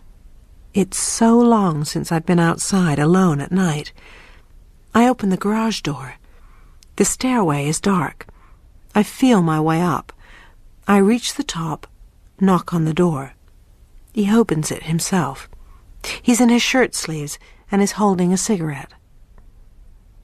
He doesn't even say anything. Outside, like punctuation, there's a flash of lightning. He's undoing my dress. I can't see his face. I can hardly breathe. His mouth is on me, his hands. I can't wait, and he's moving already. Love. It's been so long. I'm alive in my skin again, arms around him, falling. I knew it might only be once. I made that up. It didn't happen that way. I reach the top of the stairs. He opens it. I look past his eyes. It's a single bed, military. The blanket says U.S. He's holding a cigarette. "Here," he says, "have a drag." I take the cigarette from him. Our fingers hardly touch. "I don't have much time," I say. This isn't what I mean. "I could just squirt it into a bottle and you could pour it in." He doesn't smile. "There's no need to be brutal," I say. Possibly he feels used. He leads me to the bed, lies me down, begins to unbutton, then to stroke, kisses my ear. "No romance," he says. "Okay?" Once it would have meant no strings. Now it means no heroics. It means don't risk yourself for me if it should come to that. There wasn't any thunder, though. I added that in to cover up the sounds which I'm ashamed of making. It didn't happen that way either. I'm not sure how it happened. The way love feels is always only approximate. I wish this story were different. I wish it were more civilized. I wish it showed me in a better light. This is a story, then. I went back to Nick, time after time, without Serena knowing. In order to do this, I became reckless. Each time the kitchen door clicked shut behind me, it sounded like a mousetrap or a weapon. I would hurry across the few feet of illuminated lawn, expecting at any moment to feel the bullets rip through me. I would make my way up the dark staircase. Then I would knock softly. A beggar's knock. Each time I would expect him to be gone, or worse. I would expect him to say I could not come in. I told you it was bad. Being here with him is safety. This is a delusion. This room is one of the most dangerous places I could be, but I'm beyond caring. I talk too much. I tell him about Moira, about Ovglen. I tell him my real name, and feel that therefore I am known. He, on the other hand, talks little. He seems indifferent to most of what I have to say, though he watches me while I'm speaking. He watches my face. Impossible to think that anyone for whom I feel such gratitude could betray me. As I walk with Ovglen to and fro, I hardly listen to her now. "You could go into his desk at night," she says. "The door is locked." "We could get you a key," she says. But the commander is no longer of interest to me. "Keep on doing everything exactly the way you were before," Nick says. "Don't change anything, otherwise they'll know." He kisses me, watching me all the time. "Promise, don't slip up."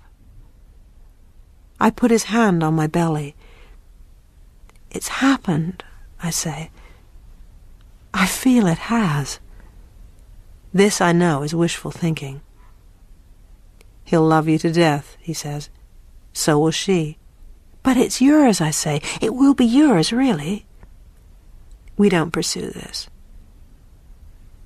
"I can't," I say to Ovglen. "I'd get caught." "We could get you out," she says. "We can get people out if we really have to, if they're in immediate danger." The fact is that I no longer want to leave, escape, cross the border to freedom. I want to be here with Nick. Some days I am more rational. I say to myself, I've made a life here, of a sort. "Humanity is so adaptable," my mother would say. "Truly amazing what people can get used to as long as there are a few compensations." Ovglen is giving up on me. She whispers less. I do not regret this. I feel relief. The bell is tolling. We hear it from a long way off. It's morning and we've had no breakfast. There's a heavy contingent of guards around the outside of the wall with riot gear in case of hysteria. This is a district salvaging for women only. It was announced yesterday. We take our places kneeling. There's a long rope which winds along the rows of cushions.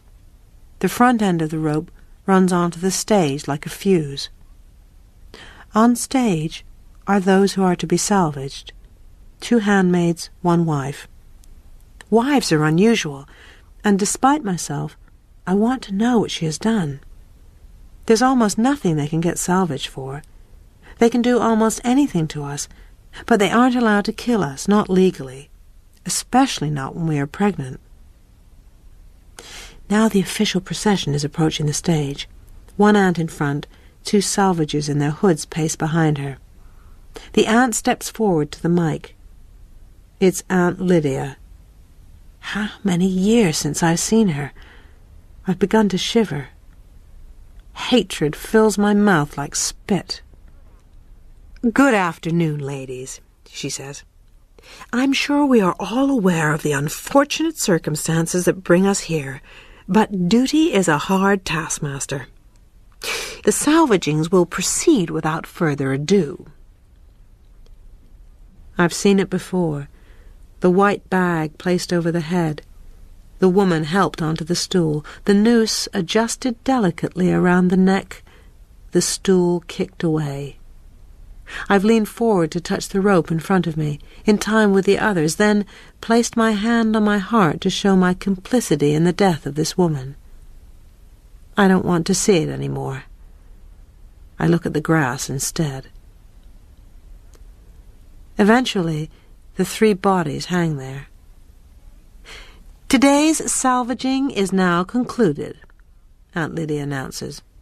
But she has always known how to space her pauses. A ripple runs over us. You may stand up and form a circle. She is about to give us something. You know the rules for a particution, she says. You will wait until I blow the whistle. After that, what you do is up to you. 2 guardians drag a 3rd man into the circle. His face is cut, bruised, swollen, like some unknown vegetable.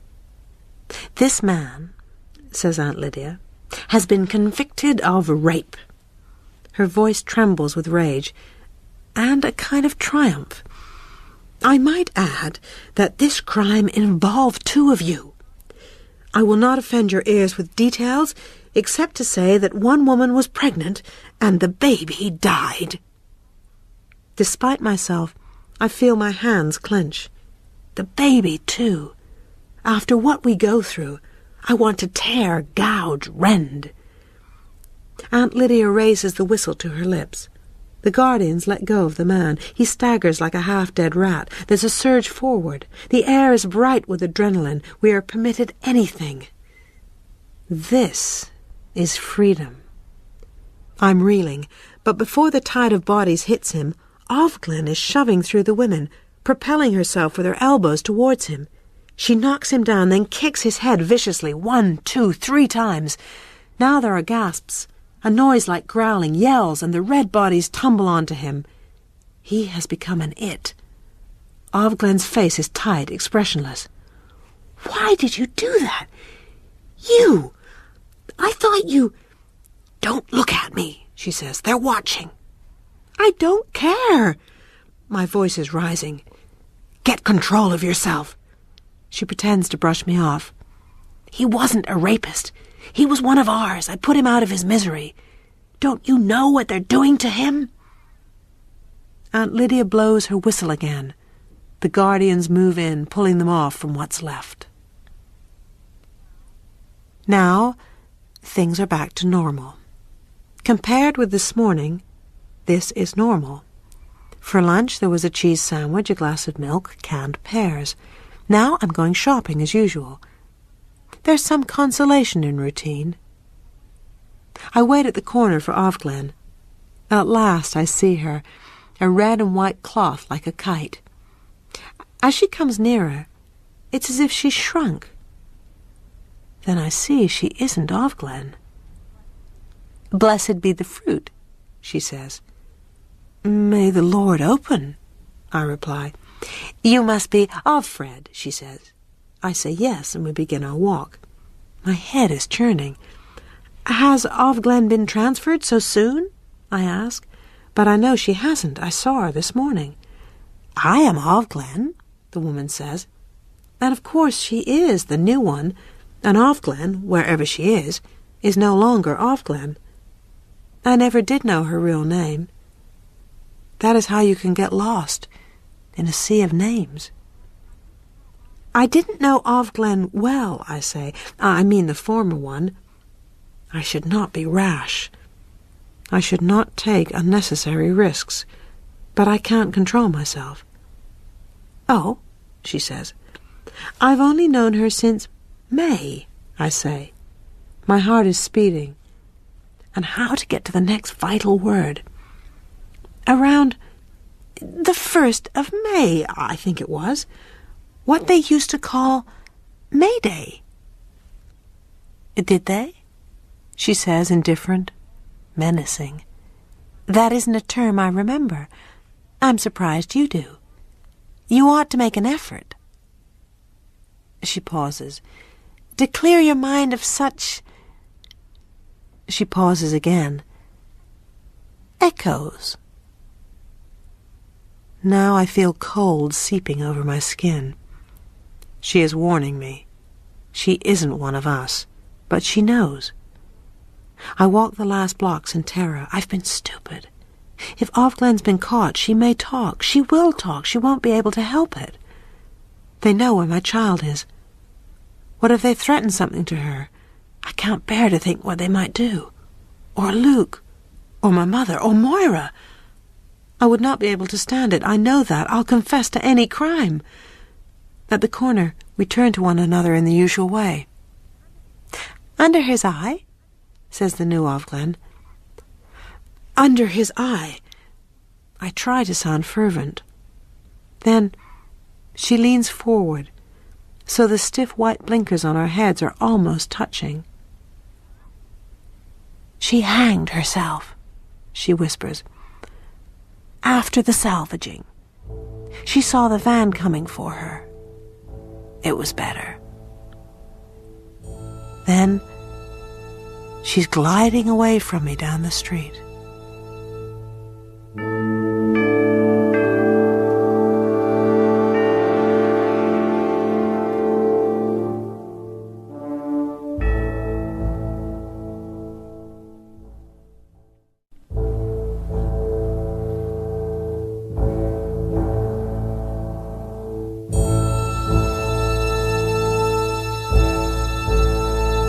I stand a moment, emptied of air. So she's dead, and I'm safe. I will mourn later. I breathe in, breathe out. I can see my way. I turn, open the gate, keeping my hand on it a moment to steady myself. Nick is there, still washing the car. He seems very far away. Dear God, I think, I will do anything you like. Now that you've let me off, I'll give up Nick. I'll accept my lot. I'll sacrifice. I'll repent. I'll renounce. Everything they taught at the Red Center, everything I've resisted comes flooding in. I don't want pain. I don't want to be a doll hung up on the wall. I want to keep on living in any form. They can do what they like with me. I feel for the first time their true power. I go along past the flower beds, aiming for the back door. I will go in. I will be safe. Serena Joy is standing on the steps. She calls to me. Her eyes flare hot blue against the shriveled white of her skin. I look away from her, at the ground at her feet. "I trusted you," she says. "I tried to help you." Guilt pervades me. I've been found out. But for what? For which of my many sins am I accused? "Well," she asks, "nothing to say for yourself?" I look up at her. About what?" I manage to stammer. She brings her hand from behind her back. "How could you be so vulgar?" she says. The purple sequins fall, slithering over the step like snakeskin, glittering in the sunlight. "You could have left me something," she says. Does she love him after all? She raises her cane. I think she's going to hit me, but she doesn't. "Pick up that disgusting thing and get to your room. You're just like the other one, a slut. You'll end up the same." I stoop, gather. Behind my back, Nick has stopped whistling. I want to turn, run to him, throw my arms around him. This would be foolish. There is nothing he can do to help. He too would drown. I go upstairs. I sit in my room, waiting. I don't know what I'm waiting for. I am in disgrace, which is the opposite of grace. I ought to feel worse about it, but I feel serene, at peace, pervaded with indifference. Don't let the bastards grind you down. I repeat this to myself, but it conveys nothing. Outside, the light is fading. Soon it will be dark. I look out at the dusk and think about it being winter. The snow falling, gently, effortlessly, covering everything. Freezing to death is painless, they say, after the first chill. You lie back in the snow and go to sleep. Behind me, I feel her presence, my ancestress, my double, turning in mid-air under the chandelier in her costume of stars and feathers. How could I have believed I was alone in here? There were always two of us. "Get it over," she says. "I'm tired of this melodrama. There's no one you can protect. Your life has value to no one." I hear the black van. It appears out of its own sound like a clotting of the night. It turns into the driveway, stops. Worse is coming then. I should have taken things into my own hands while I had the chance. I should have stolen a knife from the kitchen. There were the garden shears, the knitting needles. The world is full of weapons if you're looking for them. I should have paid attention. But it's too late to think about that now. Already their feet are on the stairs. I expect a stranger, but it's Nick who pushes open the door, flicks on the light. I can't place that, unless he's one of them. There was always that possibility. Nick, the private eye. Dirty work is done by dirty people. "You shit," I think. I open my mouth to say it, but he comes over close to me, whispers. "It's all right. It's Mayday. Go with them." He calls me by my real name. Why should this mean anything? I see the two men standing behind him. My suspicion hovers in the air. Why shouldn't he know about Mayday? All the eyes must know about it. "Trust me," he says, which in itself carries no guarantee. But I snatch it, this offer. It's all I have. They escort me down the stairs. Despite the fear, how ordinary it is. I can see the clock. It's no time in particular. Nick is no longer with us. He may have gone down the back stairs, not wishing to be seen. Serena Joy stands in the hallway, looking incredulous. The commander is behind her. His hair is very grey. He looks worried and helpless, but already distancing himself. Whatever else I am to him, I am at this point a disaster. No doubt they've been having a fight about me. I still have it in me to feel sorry for him. "What has she done?" says Serena Joy. She wasn't the one who called them then. Whatever she had in store for me, it was more private. "We can't say, ma'am," says the man in front. "Have you a warrant?" says the commander. "Violation of state secrets." The commander puts his hand to his head. What have I been saying, and to whom? Possibly he will be a security risk now. There have been purges among them. There will be more. Serena Joy is white. "Bitch," she says. "After all he did for you." The van waits in the driveway. Its double doors stand open. Whether this is my end or a new beginning, I have no way of knowing.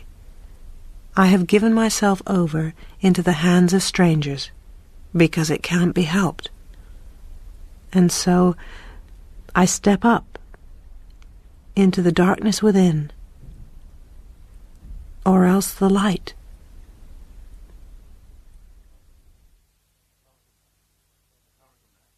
Historical notes. A partial transcript of the 12th Symposium of Gileadian Studies, which took place on June the 25th, 2195. Professor Piexotto, Director, 20th and 21st Century Archives, Cambridge University, England. The title of my talk today is Problems of Authentication in Reference to The Handmaid's Tale. I wish to consider some of the problems associated with the soi-disant manuscript, which goes by the title of The Handmaid's Tale. I say soi-disant because what we have before us is not, strictly speaking, a manuscript, and the superscription, The Handmaid's Tale, was appended to it by myself, partly in homage to the great Geoffrey Chaucer, but I must confess that all puns were intentional, particularly that having to do with the archaic vulgar signification of the word tale, that being, to some extent, the bone, as it were, of contention in that phase of Gileadian society of which our saga treats. This item was unearthed on the site of what would once, prior to the inception of the Gileadian regime, have been the state of Maine in the United States of America. We know the region was a prominent way station on what our author refers to as the Underground Female Road, since dubbed by some of our historical wags the Underground Frail Road. The item, in its pristine state, consisted of a metal footlocker, U.S. Army issue circa perhaps 1955.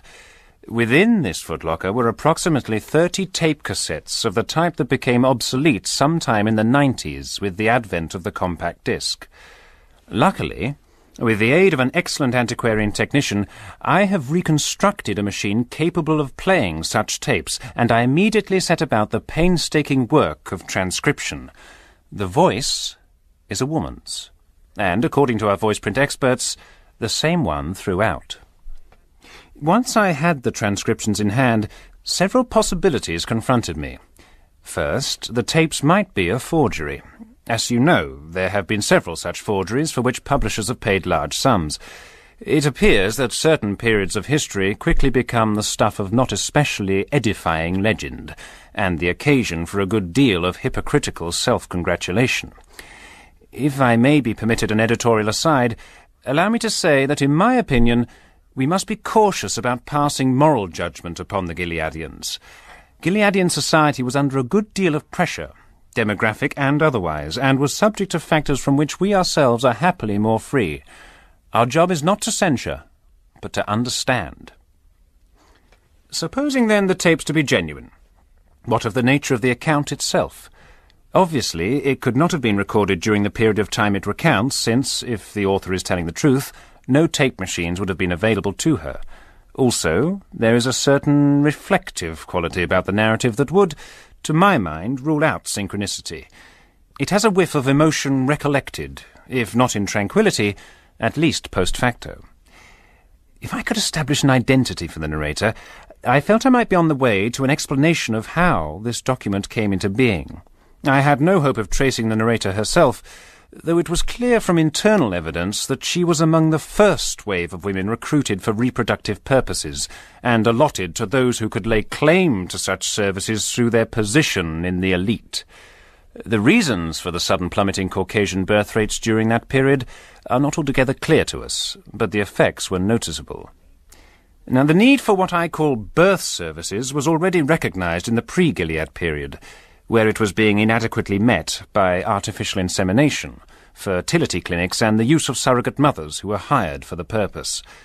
Gilead outlawed the first two as irreligious, but legitimized and enforced the third, which was considered to have biblical precedence. As we know from the study of history, no new system can impose itself on a previous one without incorporating many of the elements to be found in the latter, as witness the pagan elements in medieval Christianity, and the evolution of the Russian KGB from the Tsarist Secret Service that preceded it. Gilead was no exception to this rule. Our author, then, was one of many, and must be seen within the broad outlines of the moment in history of which she was a part. As for her ultimate fate, it remains obscure. Was she smuggled over the border of Gilead, into what was then Canada, and did she make her way thence to England? If so, why did she not take her taped narrative with her? Perhaps her journey was sudden. Perhaps she feared interception. On the other hand, she may have been recaptured.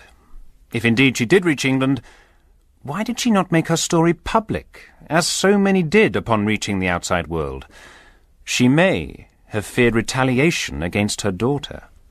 Or perhaps she was among those escaped handmaids who had difficulty adjusting to the outside world after the protected existence they had led. She may have become, like them, a recluse. We do not know. We can only deduce also the motivations for Nick's engineering of her escape. We can assume that once her companion Offglen's association with Mayday had been discovered, he himself was in some jeopardy. Offred was certain to be interrogated, and the penalties for unauthorized sexual activity with a handmaid were severe. He could, of course, have assassinated her himself, which might have been the wiser course. But the human heart remains a factor. In calling forth a rescue team of eyes, who may or may not have been authentic, he may well have brought about his own downfall. This, too, we shall never know. Our document, though in its own way eloquent, is on these subjects mute. We may call Eurydice forth from the world of the dead, but we cannot make her answer. As all historians know, the past is filled with echoes. Voices may reach us from it, but what they say to us is imbued with the obscurity of the matrix out of which they come, and try as we may, we cannot always decipher them precisely in the clearer light of our own day. Are there any questions?